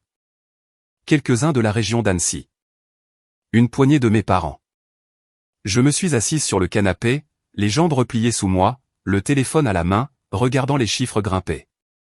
Le silence dans mon appartement semblait étrangement amical comparé à l'énergie frénétique qui bourdonnait à travers mon téléphone. Avant d'aller me coucher, le prêteur a de nouveau appelé. Cette fois, le représentant avait l'air légèrement désolé. Le système avait signalé le dossier pour un suivi prioritaire. Il m'a demandé de confirmer une fois de plus que j'avais tout soumis. Je l'ai assuré que je l'avais fait. Il a dit merci. Puis il a dit quelque chose qui m'est resté, quelque chose livré sans émotion ni perspicacité, mais tranchant dans sa simple vérité. Il a dit qu'il est inhabituel pour nous de commencer à recevoir des nouvelles des proches seulement après le début de la réévaluation. Typiquement, l'emprunteur principal nous contacte dans les heures qui suivent. J'ai fait une pause. Il n'essayait pas de me dire quoi que ce soit au-delà de la procédure. Mais l'implication était claire. La banque a réagi plus vite que les gens qui m'ont élevé. J'ai terminé l'appel et j'ai posé mon téléphone face contre la table. Quand j'ai finalement vérifié à nouveau le nombre d'appels manqués avant d'aller me coucher, le chiffre brillait sur l'écran. 47. Puis, alors que je regardais, un autre appel est arrivé. Puis un autre. Au moment où j'ai mis le téléphone en silencieux et que je l'ai posé sur ma table de nuit, le compteur avait atteint 50. Je suis resté allongé dans le noir, fixant le vague contour du ventilateur de plafond au-dessus de moi. Je m'attendais à des conséquences pour avoir dit non à mon père. Je m'attendais à de la colère. Peut-être du ressentiment. Je ne m'attendais pas à ce que la première vague de pression et d'urgence vienne d'un système plutôt que de l'homme qui insistait sur le fait que les obligations familiales l'emportent sur tout le reste. Dans le calme de la pièce, une autre vibration a fredonné contre la table de nuit. Puis une autre. Le nombre continuait de grimper. 54. 57. 60. J'ai retourné le téléphone. Un autre appel manqué est apparu. 61. Je l'ai laissé sonner une fois et retomber dans le silence. Quelque part entre ce silence et la prochaine vibration, j'ai réalisé la partie la plus étrange de tout cela. La banque ne me punissait pas. Elle suivait simplement la procédure. Les familles punissent. Les institutions notifient. Quand j'ai finalement fermé les yeux, le nombre d'appels manqués avait atteint 67, mais c'est parce qu'il racontait une vérité plus claire sur ma place dans ma propre famille que tout ce que mon père avait jamais dit. Le lendemain matin, le nombre d'appels manqués avait cessé d'augmenter, mais seulement parce que mon téléphone avait abandonné et s'était mis en mode économie d'énergie. L'écran s'est allumé faiblement quand je l'ai bougé, le chiffre 67 toujours là, comme une accusation silencieuse. Je l'ai branché, j'ai fait du café et je me suis assise à ma table de cuisine pendant que l'appartement se remplissait de cette odeur amère familière. Pendant un instant, j'ai essayé de prétendre que c'était un jour ordinaire, que les emails du prêteur n'étaient que des mises à jour de routine, que le silence de mes parents ne signifiait rien. Mais les jours ordinaires ne commencent pas avec 67 appels manqués et une famille hypothéquée jusqu'à l'os. Le premier appel de la matinée est arrivé à 8h13. Je n'ai pas reconnu le numéro, mais quelque chose en moi savait déjà que ce n'était pas la banque cette fois. J'ai quand même répondu. L'homme au bout du fil s'est présenté lentement, avec le ton de quelqu'un habitué à ce que les gens reconnaissent son nom. Il a dit qu'il représentait mes parents. Il a dit qu'il espérait que nous pourrions discuter de cette situation raisonnablement, en famille, avant que les choses ne s'enveniment. Je me suis adossé à ma chaise. Mon café était encore trop chaud pour être bu, alors j'ai enroulé mes deux mains autour de la tasse et j'ai écouté. Il a dit qu'il comprenait qu'il y avait eu un désaccord. Il a dit que mon père était très angoissé. Il a dit que la réévaluation du prêt avait provoqué une panique inutile. Il a dit que tout ce conflit pourrait être réglé si je retirais simplement ma demande et remettais les choses comme elles étaient. Pendant un instant, j'ai pensé à ne rien dire. Le silence peut être sa propre forme de clarté. Mais les vieilles habitudes ont la vie dure, et il me restait encore assez du réflexe de la bonne fille pour répondre poliment. Je lui ai demandé ce qu'on lui avait dit exactement. Il a fait une pause. Les avocats n'aiment pas les pauses.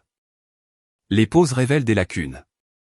Il a finalement dit que, selon mon père, j'avais agi impulsivement. Que j'avais mal compris la nature de la situation médicale familiale. Que les émotions étaient vives. Que les plans de Noël avaient été temporairement annulés à cause du stress. Temporairement. Comme si le texto de 3 heures du matin menaçant d'une action en justice était une note de planification mineure. Je l'ai laissé finir. Puis j'ai posé la question qui a crevé l'abcès. Je lui ai demandé si mon père avait mentionné pourquoi je m'étais retiré du dépistage à l'hôpital. Il a de nouveau hésité. Une autre pause. Il a dit qu'il comprenait qu'il y avait eu confusion lors du rendez-vous. Je l'ai corrigé. J'ai dit qu'il n'y avait eu aucune confusion. Seulement de la tromperie. Je lui ai dit qu'on m'avait demandé de faire un dépistage en tant que donneuse potentielle pour mon père. Mais quand le personnel de l'hôpital a vérifié le receveur, le nom sur le dossier n'était pas celui de mon père. C'était celui de Lucas Clément. Un nom que je n'étais pas préparé à entendre dans un autre contexte que celui d'une tragédie d'enfance. La ligne est restée silencieuse pendant plusieurs secondes. Je l'ai imaginé assis à un bureau poli entouré de piles de papier bien ordonnées, clignant lentement des yeux alors que l'histoire se dérobait sous ses pieds. Je lui ai dit que mon père avait menti. Qu'il m'avait manœuvré dans un processus médical sous de faux prétextes. Que j'étais parti parce que personne avec un minimum d'instinct de survie ne serait resté après avoir appris qu'on l'évaluait pour donner un morceau de son corps à quelqu'un qu'elle n'avait jamais rencontré, quelqu'un dont on lui avait seulement dit qu'il était mort. Il s'est éclairci la gorge. Quand un avocat s'éclaircit la gorge, cela signifie que le script qu'il a préparé n'est plus utile. Il a demandé si j'étais certaine du nom. J'ai dit oui. J'ai dit que je l'avais entendu directement de l'administratrice de l'hôpital qui avait l'air confuse que je semble surprise. J'ai dit que j'avais quitté l'hôpital en tremblant, parce que le monde que je pensais comprendre s'était ouvert d'une manière que je n'avais pas demandé. Le ton de l'avocat a changé de manière presque imperceptible. Il est passé d'une confiance contrôlée à quelque chose de plus calme. De plus prudent. Il a dit qu'il devait recueillir des informations supplémentaires. Il a dit qu'il parlerait à nouveau avec mon père et ma mère. Il a dit qu'il me rappellerait. Il a terminé l'appel rapidement, presque brusquement. Comme s'il avait besoin de vérifier le sol sous ses propres pieds. Je suis resté assise là un long moment. Mon café avait assez refroidi pour que je puisse le siroter. J'ai pris une gorgée, l'amertume me ramenant à la réalité. Dehors, la rue s'éveillait. Les voitures circulaient à l'intersection du cours Franklin Roosevelt, lentement d'abord, puis de manière plus régulière. 20 minutes se sont écoulées. Puis 30. J'ai lancé une machine à vaisselle juste pour donner quelque chose à faire à mes mains. Mon téléphone a de nouveau vibré à 9h07. Le même numéro. Sa voix était différente. Fini la confiance suave, l'autorité polie. Ce qui restait semblait tendu. Il a dit qu'il avait parlé à mon père. Il avait posé des questions directes. Et il avait reçu des réponses indirectes. Trop de réponses indirectes. Il a dit qu'il avait également parlé brièvement avec ma mère. Elle a confirmé des parties de l'histoire. Pas toutes. Pas assez pour que cela ait un sens. Mais assez pour confirmer que quelque chose d'essentiel ne lui avait pas été divulgué lorsqu'il avait accepté de les représenter. Il a dit qu'on ne lui avait pas parlé de l'identité du véritable receveur de la greffe. On ne lui avait pas dit que mon père avait déformé son état de santé. On ne lui avait pas parlé du texto de 3h du matin menaçant d'une action en justice. On ne lui avait pas dit que la réévaluation du prêt avait été déclenchée par mon retrait en tant que co-emprunteur. Il a fait une pause, puis a dit quelque chose auquel je ne m'attendais pas. Il a dit que continuer à représenter mon père dans ces circonstances créerait un conflit éthique pour lui. Il a dit qu'il ne pouvait pas poursuivre une action en justice au nom d'un client qui avait dissimulé des faits importants, en particulier des faits concernant l'autonomie médicale d'une autre personne. Il a dit qu'il se retirait formellement de l'affaire avec effet immédiat. Je n'ai pas parlé tout de suite. Non pas parce que j'avais besoin de temps pour digérer, mais parce que je voulais entendre le calme s'installer autour de ces mots. Il a continué. Il a dit que pour ma tranquillité d'esprit, je devais savoir que j'avais agi en toute légalité. Aucun prêteur ne pouvait me contraindre à rester co-emprunteur. Aucun membre de la famille ne pouvait me forcer à subir une évaluation médicale sous de faux prétextes. Aucun parent ne pouvait prétendre avoir un fondement juridique pour exiger un organe d'un enfant adulte. Quand il a dit enfant adulte, il n'y avait aucune condescendance. Seulement une reconnaissance. Il s'est excusé pour toute détresse causée par son appel précédent. Il a dit qu'il avait agi avec des informations incomplètes. Il a dit que mon père n'avait pas été transparent. Puis il a ajouté une dernière phrase. C'était doux, presque à contre-cœur, comme s'il savait qu'il franchissait la frontière entre le professionnel et le personnel. Il a dit, « J'espère que vous savez que ce n'est pas votre fardeau à porter. » Je l'ai remercié. Cela semblait étrange de remercier un homme qui, une heure plus tôt seulement, avait insinué que je devais défaire tout ce que j'avais fait pour me protéger. Mais c'est ce qui se passe quand la vérité entre enfin dans une pièce. Les gens se réarrangent autour d'elle. Quand l'appel s'est terminé, j'ai posé le téléphone sur la table et j'ai laissé échapper une longue et profonde inspiration. C'était comme si l'air dans mes poumons avait été retenu pendant des jours sans que je m'en aperçoive. Le changement était subtil mais indéniable. Pour la première fois depuis le message de 3 heures du matin de mon père, l'équilibre de la pression avait changé. La menace d'une action en justice s'était évaporée. L'avocat était parti. Le levier s'était dissous. Tout ce qui restait, c'était mon père. Et son silence. Et les conséquences qu'il avait mises en mouvement sans en comprendre le poids. J'ai repris mon café et je suis allé à la fenêtre. Un promeneur de chien est passé, se déplaçant à un rythme tranquille, la laisse lâche, le chien s'arrêtant pour renifler le long du trottoir. Le monde extérieur continuait comme si rien dans ma vie ne s'était rompu. Des voitures passaient. Une femme faisait son jogging, les cheveux tirés en arrière. Un couple d'adolescents traversait le coin en riant de quelque chose de petit et d'oubliable. Mon téléphone a de nouveau vibré une fois, mais cette fois je l'ai laissé sonner sans vérifier. L'urgence avait changé. Pas loin de moi, mais loin de la peur que mon père espérait créer. Il y a un moment dans chaque conflit qui révèle la vérité sur le pouvoir.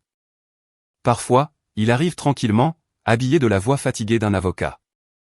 Parfois, il prend la forme d'un homme se retirant d'une situation qu'il réalise pourrait lui coûter son intégrité professionnelle. Parfois, ce n'est rien de plus que la clarté soudaine que la personne qui essaie de vous contrôler n'a plus les outils pour le faire. Je suis resté à la fenêtre jusqu'à ce que le café refroidisse à nouveau dans mes mains. Dehors, la journée s'éclaircissait. À l'intérieur, quelque chose en moi s'est stabilisé d'une manière que je n'avais pas connue auparavant. Pour la première fois, la menace avait disparu. Et ce qui restait, c'était seulement la vérité, tranchante et inévitable, attendant ce qui allait suivre. Le silence dans mon appartement est resté constant après la fin de l'appel de l'avocat, presque trop constant, comme l'air juste avant un orage d'été quand tout semble chargé et en attente. Je suis resté là un peu plus longtemps, regardant la rue en contrebas par la fenêtre, sirotant ce qui restait de mon café froid, essayant de comprendre pourquoi mes mains étaient si immobiles. Pas de tremblement. Pas de montée d'adrénaline. Juste une étrange et nette sorte de conscience s'installant dans mes os. Finalement, je me suis de nouveau assise, j'ai ouvert mon ordinateur portable et j'ai fixé l'écran comme si les réponses allaient flotter à la surface d'elles-mêmes. Ce ne fut pas le cas. Mais l'habitude a guidé ma main vers le navigateur, et la logique m'a mené au seul endroit que j'avais évité de vérifier depuis des années. La piste financière de mon père. Je ne savais pas exactement ce que je m'attendais à trouver, mais quelque chose en moi comprenait que cette partie de l'histoire ne se terminerait pas à l'hôpital ou avec le retrait de l'avocat.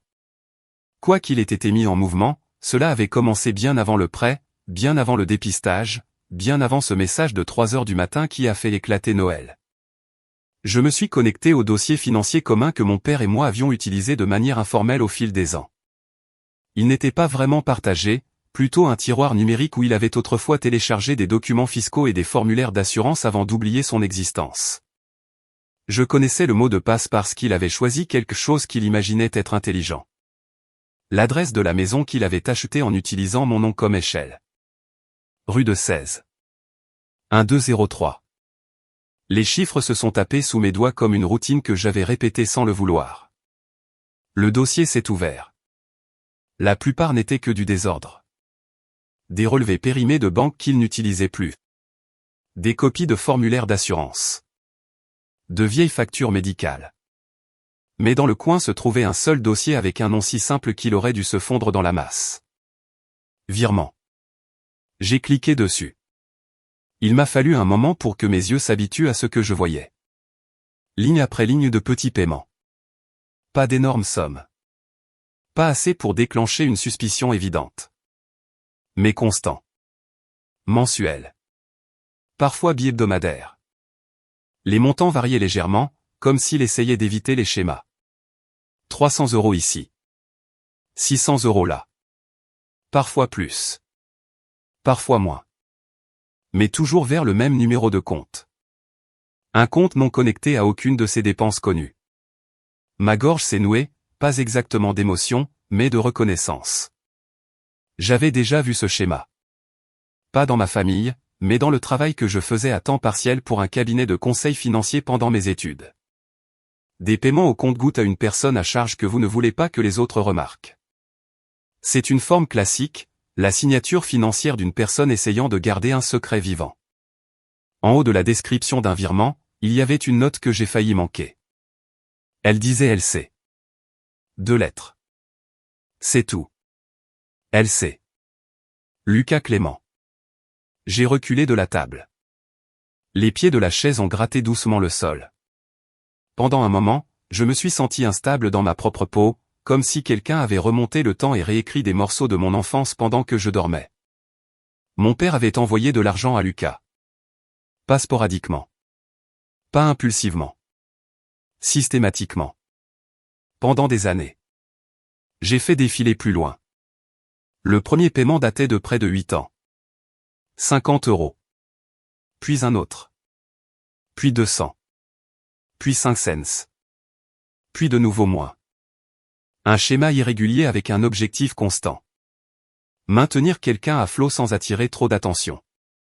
Les montants ont augmenté à l'époque où mon père a pris sa retraite de son travail à la quincaillerie.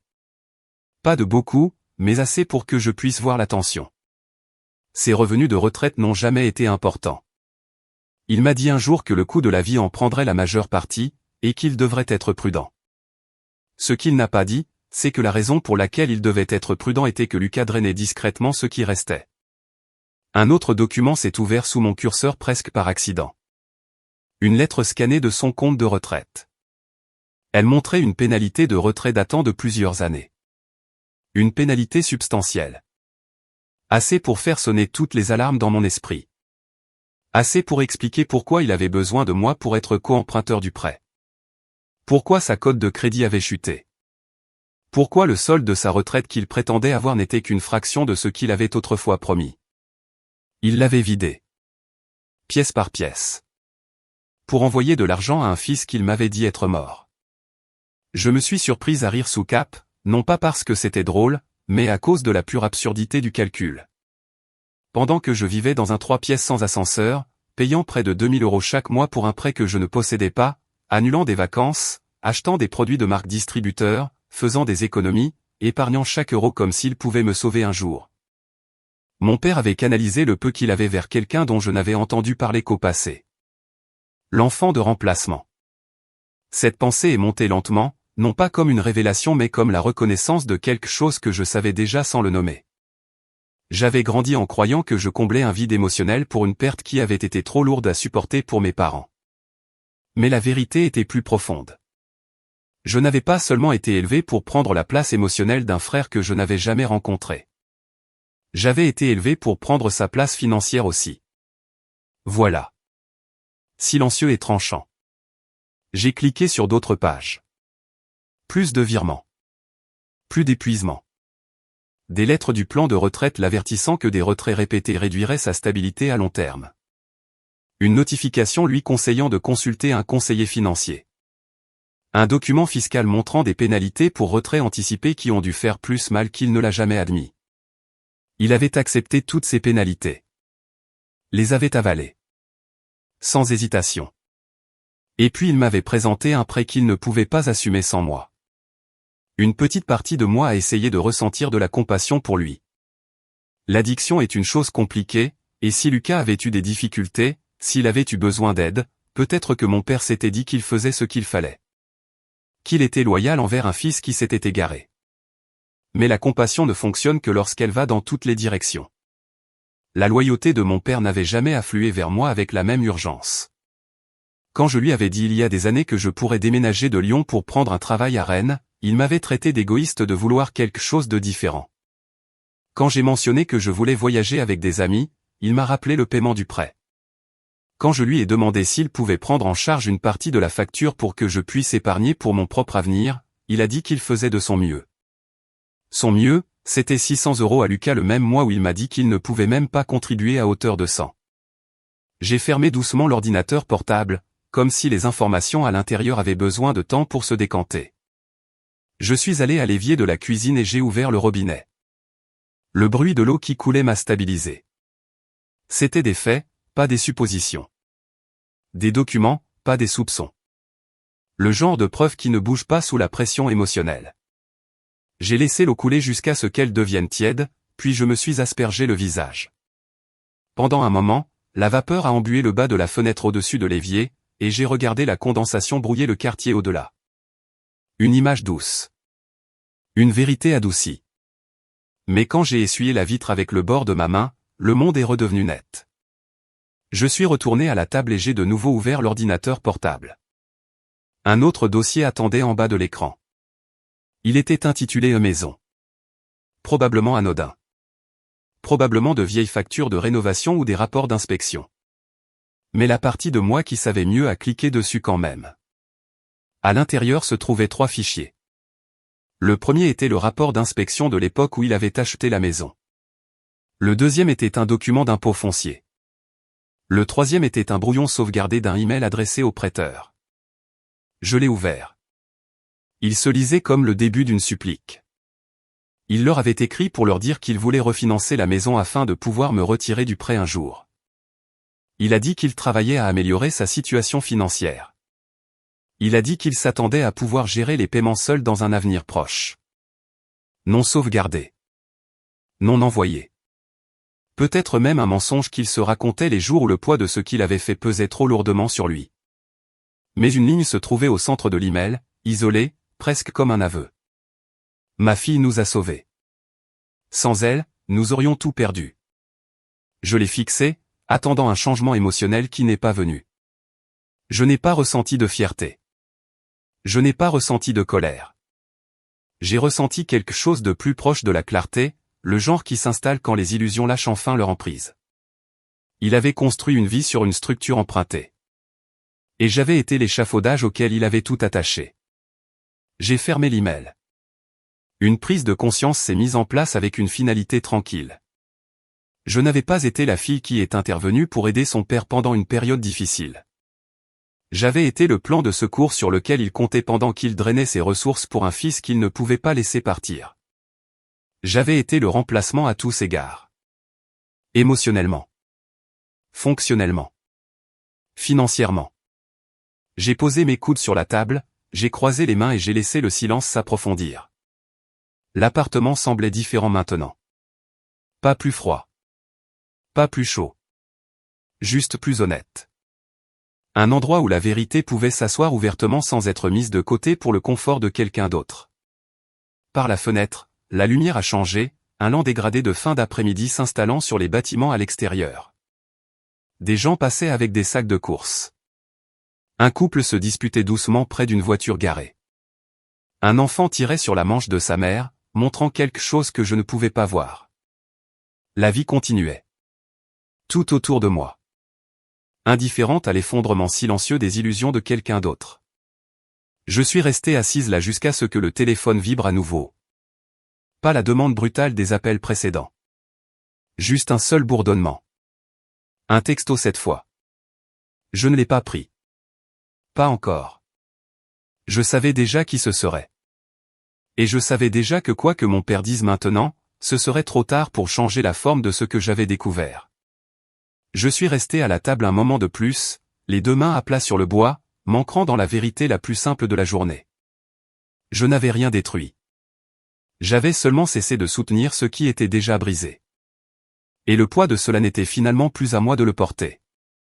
Mon téléphone a continué de vibrer sur la table, cette même douce vibration toutes les quelques minutes, mais je l'ai laissé intact pendant que la lumière du jour diminuait dans mon appartement. Au moment où je l'ai finalement pris, le ciel était devenu de ce gris sourd qui s'installe toujours sur Lyon en fin d'hiver. Le message était court. De mon père. Il a écrit que nous devions parler. Un café? Où tu veux. Il n'y avait aucune excuse. Aucune explication. Juste une demande poussée à travers le désordre qu'il avait créé. J'ai fixé le message un instant, puis j'ai tapé une seule réponse. 10 heures demain matin au café des Tisserands. Viens seul. Il a répondu en quelques secondes. D'accord. Le lendemain matin, je me suis rendu au café un peu plus tôt que nécessaire. le café des Tisserands se trouve au bord d'un petit bloc commercial à la Croix-Rousse, le genre d'endroit où les retraités lisent les journaux à la fenêtre et les jeunes mères se rassemblent autour des poussettes en parlant des listes d'attente pour la crèche. Je me suis garé, je suis entré et j'ai commandé un café noir. Rien de spécial. Mon estomac était trop noué pour autre chose. J'ai choisi une table dans le coin d'où je pouvais voir la porte. La chaleur du café semblait presque trop douce, trop gentille pour ce que je savais qui allait arriver. J'ai enroulé mes mains autour du gobelet en carton et j'ai attendu. Il est arrivé quelques minutes après 10 heures. Il avait l'air plus petit, d'une certaine manière. Pas physiquement, mais de la manière dont une personne rétrécit lorsque le monde qu'elle a construit ne tient plus. Ses épaules étaient affaissées, et son visage portait l'épuisement de quelqu'un qui n'avait pas bien dormi depuis trop de nuits. Il m'a repéré, a levé la main comme s'il avait peur que je le repousse, puis s'est approché. Il s'est assis sans attendre que je l'invite. Pendant un moment, il m'a seulement regardé, les mains jointes fermement sur la table comme s'il avait besoin de s'accrocher à quelque chose qui ne bougerait pas. Je m'attendais à ce qu'il commence. Au lieu de cela, il a attendu. Peut-être sentait-il que le script qu'il avait préparé ne survivrait pas aux 5 prochaines minutes. Alors j'ai parlé la première. Je lui ai dit que je savais pour l'argent. Pas de manière dramatique. Juste les faits. Les virements. Les retraits de son compte de retraite. Les pénalités anticipées. Le flux silencieux et constant de soutien qu'il avait canalisé vers une vie que l'on m'avait dit disparue. Il avait toujours été terrible pour cacher ce qu'il ressentait. Ses yeux ont fureté, puis sont tombés. Je l'ai regardé inspirer lentement, comme s'il avait besoin de rassembler les morceaux d'honnêteté qui lui restaient. Il a dit qu'il n'avait jamais eu l'intention de me blesser. Que Lucas avait eu besoin d'aide et qu'il essayait de la lui donner sans attirer l'attention. Qu'il avait supposé que je ne comprendrais pas. Je lui ai dit qu'il avait raison sur un point. Je ne comprenais pas. Pas le secret. Pas la tromperie. Pas la façon dont il m'avait intégré dans sa vie financière tout en me poussant hors de la vie émotionnelle. Pas la façon dont il m'avait traité comme une poutre structurelle au lieu d'une fille. Il a encaissé les mots, mais sa posture est restée rigide. Il a dit qu'il avait été désespéré.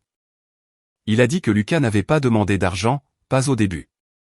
Il a dit qu'il pensait pouvoir protéger tout le monde s'il gérait les choses discrètement. J'ai hoché la tête, non pas parce que j'étais d'accord, mais parce que l'explication elle-même ne me surprenait pas. Le désespoir fait faire des choses étranges, surtout quand on essaie de réécrire un passé qu'on ne supporte pas d'accepter. Je lui ai demandé pourquoi il avait menti sur le dépistage.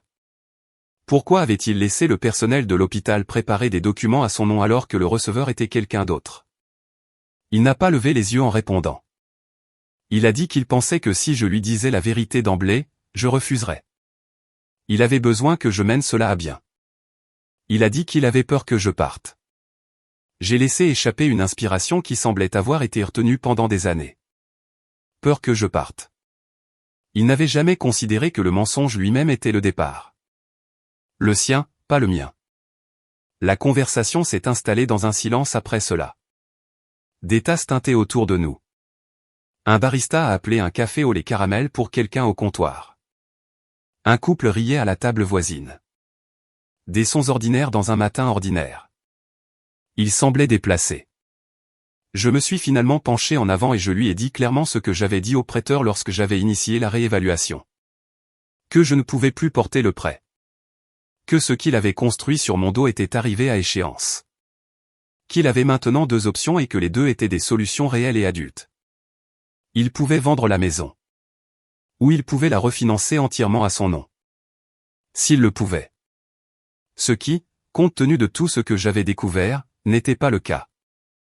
J'ai vu la panique monter en lui avant qu'il ne la réprime. Sa voix a légèrement vacillé. Il m'a demandé ce que j'attendais de lui. Il m'a demandé comment je pouvais simplement l'abandonner. Il m'a demandé si tout cela signifiait quelque chose pour moi. L'ancienne version de moi-même se serait peut-être effondrée sous un tel plaidoyer. Je me serais peut-être excusé de l'avoir contrarié. J'aurais peut-être offert un compromis. J'aurais peut-être essayé de l'apaiser comme un enfant apaise un parent imprévisible. Mais cette version de moi n'existait plus. Pas après l'hôpital. Pas après les virements. Pas après l'avocat. Pas après que la vérité se soit enfin imposée. Je lui ai dit la vérité. Que je ne l'abandonnais pas. Je sortais d'un rôle que je n'avais jamais accepté de remplir. Le remplacement. Le filet de sécurité. La fille qui existait pour soutenir les morceaux d'une vie qu'il refusait d'affronter. Il a cligné des yeux, comme si les mots étaient plus brillants que la pièce. Il a demandé si j'étais vraiment prête à le laisser perdre la maison. Je lui ai dit que les maisons sont remplaçables. Les gens ne le sont pas.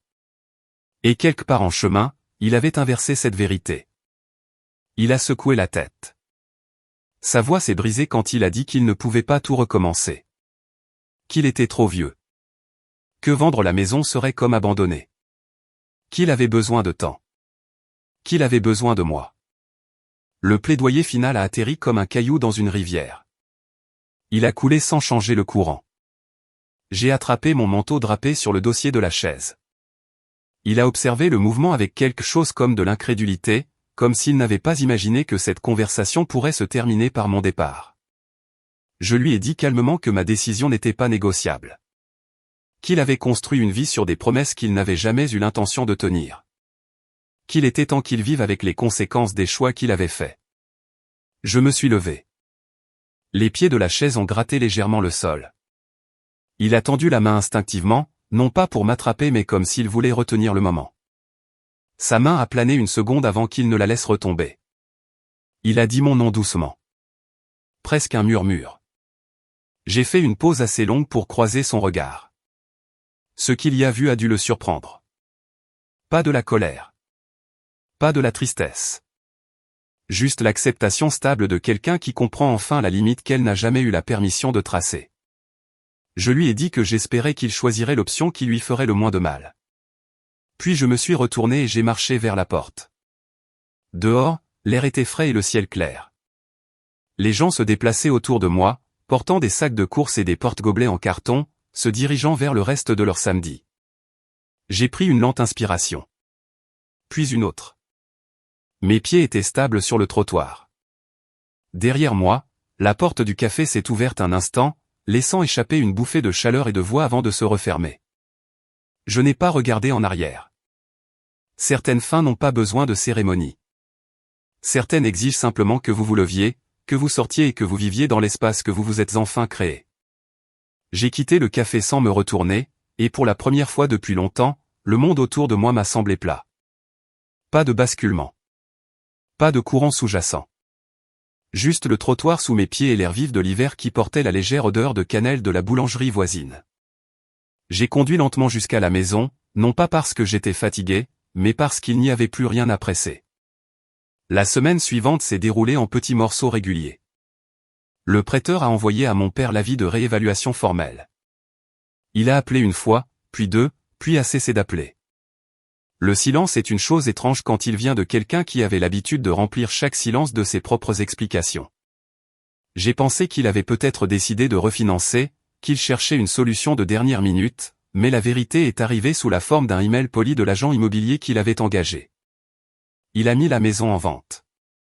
Le marché à Lyon était fort depuis des mois, et la maison de la rue de 16 était exactement le genre de propriété qui attirait les acheteurs à la recherche de quelque chose de stable et de bourgeois. 3 chambres. Un jardin qu'il n'a jamais aménagé. Une balancelle sur laquelle il ne s'est jamais assis. Elle s'est vendue en moins de 14 jours. Je n'ai vu les documents de clôture que parce que mon nom apparaissait dans les premières étapes de la transaction, et il voulait la confirmation que l'avis de réévaluation avait été satisfait. Quand cette dernière pièce jointe est arrivée, quelque chose en moi s'est détendu. Pas de la joie. Pas du triomphe. Juste un changement tranquille, comme si un poids que j'avais porté sans reconnaître sa forme s'était enfin posé. Ma mère m'a contacté quelques jours plus tard. Elle a laissé un message vocal. Je l'ai écouté 2 fois parce que je ne pouvais pas décider quelle émotion elle essayait d'exprimer. Sa voix tremblait sur les bords, mais pas d'une manière qui ressemblait à du chagrin. Plutôt de la confusion, ou peut-être la douleur de quelqu'un qui était resté neutre si longtemps qu'elle ne se souvenait plus comment parler franchement. Elle a dit qu'elle était désolée que les choses soient allées si loin. Elle a dit qu'elle aurait aimé savoir comment aider. Elle a dit que mon père traversait une période difficile. Elle a dit qu'elle espérait que je serais à la maison pour les fêtes l'année prochaine. C'était la première fois qu'elle disait l'année prochaine au lieu de cette année. Un petit changement, mais je l'ai remarqué. Je lui ai répondu par texto. J'ai été brève. Je lui ai dit que j'espérais qu'elle allait bien.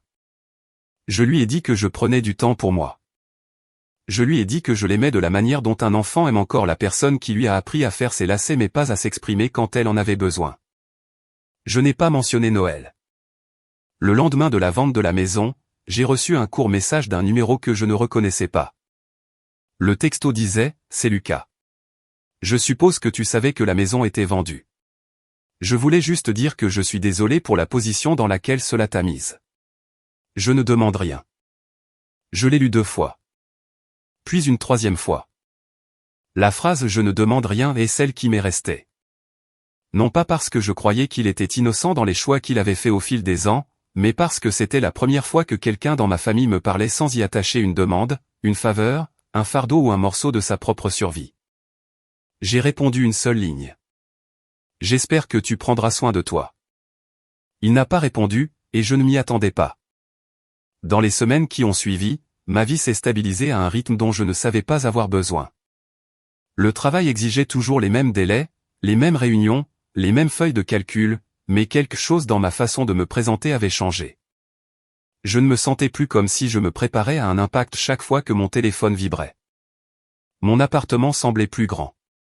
Mes soirées semblaient plus calmes d'une manière qui ne me vidait pas. J'ai même commencé à mettre de petites pièces de poterie sur l'étagère près de la fenêtre de ma cuisine, des petits bols et des tasses imparfaites que j'avais fabriqués dans un cours que je suivais 2 fois par mois depuis près d'1 an. Pour la première fois, ces pièces semblaient m'appartenir au lieu d'appartenir à un coin caché de ma vie. Le printemps est passé. La chaleur de l'été s'est installée sur la ville. Mon père a emménagé dans une petite location de plein pied près de l'aéroport, un endroit où il ne m'a jamais invité et que je n'ai jamais demandé à voir. Nous nous sommes parlé 2 fois pendant ces mois. Des conversations courtes. Des sujets superficiels. La météo, le travail, les courses. Il avait l'air fatigué, mais pas de la manière dramatique dont il avait l'air fatigué avant. Plutôt comme quelqu'un qui apprend à se tenir debout sans s'appuyer sur la structure qui le soutenait autrefois. À l'automne, notre communication s'est de nouveau espacée. Pas froide. Pas fracturée. Juste silencieuse. Puis décembre est arrivé. Il n'est pas arrivé à pas de loup comme le faisait Noël quand j'étais enfant. Pas de boîte décorée dans le placard du couloir. Pas de plan pour un dîner que personne n'appréciait vraiment. Pas de sapin traîné du garage et décoré avec les mêmes ornements fragiles que nous évitions de toucher depuis des années. Ce mois de décembre est arrivé net. Simple. Comme une pièce aux fenêtres ouvertes laissant entrer un air froid qui purifie tout ce qu'il touche. 1 an s'était écoulé depuis le message de mon père à 3 heures du matin qui a fendu ma vie en 2. 1 an depuis que j'ai écrit compris et que je me suis rendormi. 1 an depuis la vie de près.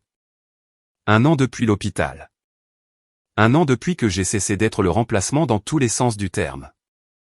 Ce matin-là, je me suis assise à ma table de cuisine en buvant du café dans une tasse en céramique que j'avais fabriquée moi-même.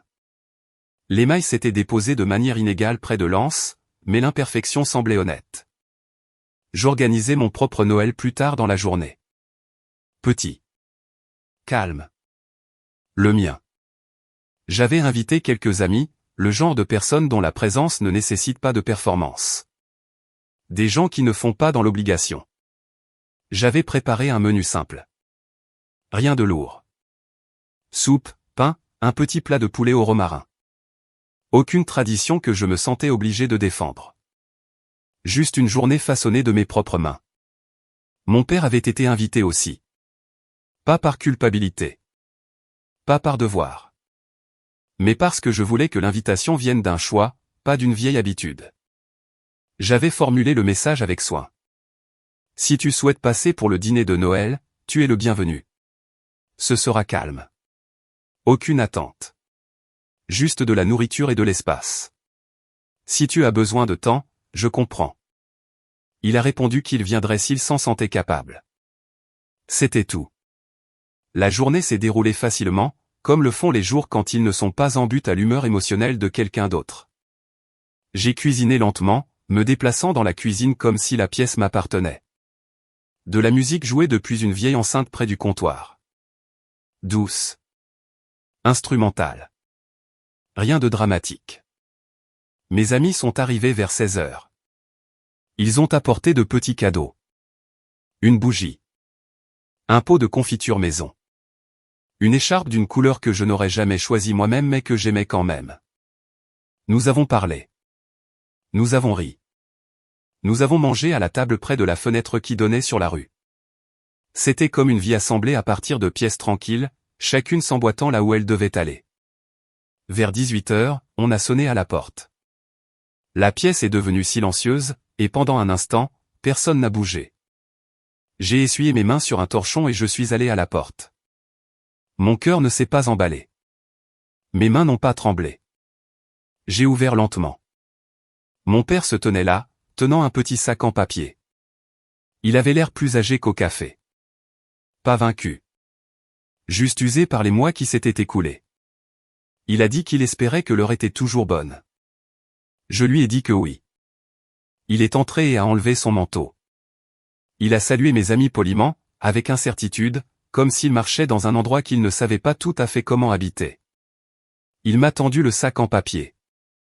À l'intérieur se trouvait une boîte de chocolat à la menthe que j'adorais quand j'étais enfant. La même marque qu'il achetait chaque décembre quand j'étais petite. Un geste d'une autre vie. Le dîner fut prudent, mais paisible. Il a peu parlé. Il a surtout écouté. Il a posé des questions sur mon travail. Mon cours de poterie.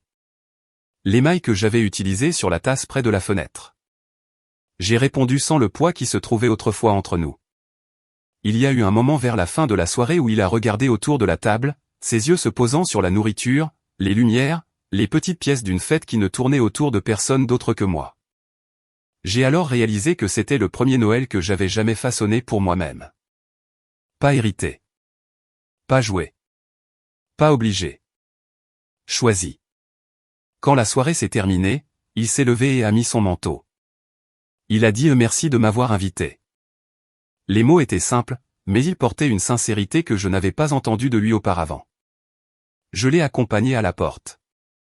Il s'est arrêté là, me regardant d'une manière qui semblait différente du vieux regard scrutateur qu'il avait l'habitude de poser quand il voulait quelque chose. Ce regard portait quelque chose de plus calme. Quelque chose comme de la compréhension, ou du moins le début. Il a dit qu'il savait que reconstruire quoi que ce soit entre nous prendrait du temps. J'ai hoché la tête. Il a dit qu'il ne s'attendait pas à ce que j'oublie ce qui s'était passé. J'ai de nouveau hoché la tête. Il a dit qu'il espérait que s'il continuait à se présenter de la bonne manière, un jour l'espace entre nous ne semblerait plus si large. Je lui ai dit que l'espace n'est pas toujours une mauvaise chose. Parfois, c'est là que les gens apprennent enfin à se tenir debout sans s'appuyer sur les os de quelqu'un d'autre. Il a eu un petit sourire fatigué. Puis il a dit bonne nuit et est sorti dans le froid. J'ai fermé doucement la porte et je me suis appuyé contre elle un instant, non pas parce que j'avais besoin de soutien mais parce que l'immobilité semblait méritée. Mes amis faisaient la vaisselle dans la cuisine. Les lumières étaient douces. L'arôme de romarin flottait dans l'air. C'était comme une pièce dans laquelle j'avais grandi plutôt qu'une pièce dans laquelle j'essayais de m'insérer. 1 an. C'est tout ce qu'il a fallu pour refaire une vie quand la vérité a enfin eu la place de respirer. Plus tard cette nuit-là, après que tout le monde soit parti et que l'appartement se soit calmé, je me suis assise sur le canapé avec une couverture sur mes genoux et je me suis laissé imprégner de la plénitude de la journée. Pas parfaite. Pas réparée. Mais honnête. Et dans cette honnêteté, il y avait une sorte de paix dont je ne savais pas qu'elle me manquait.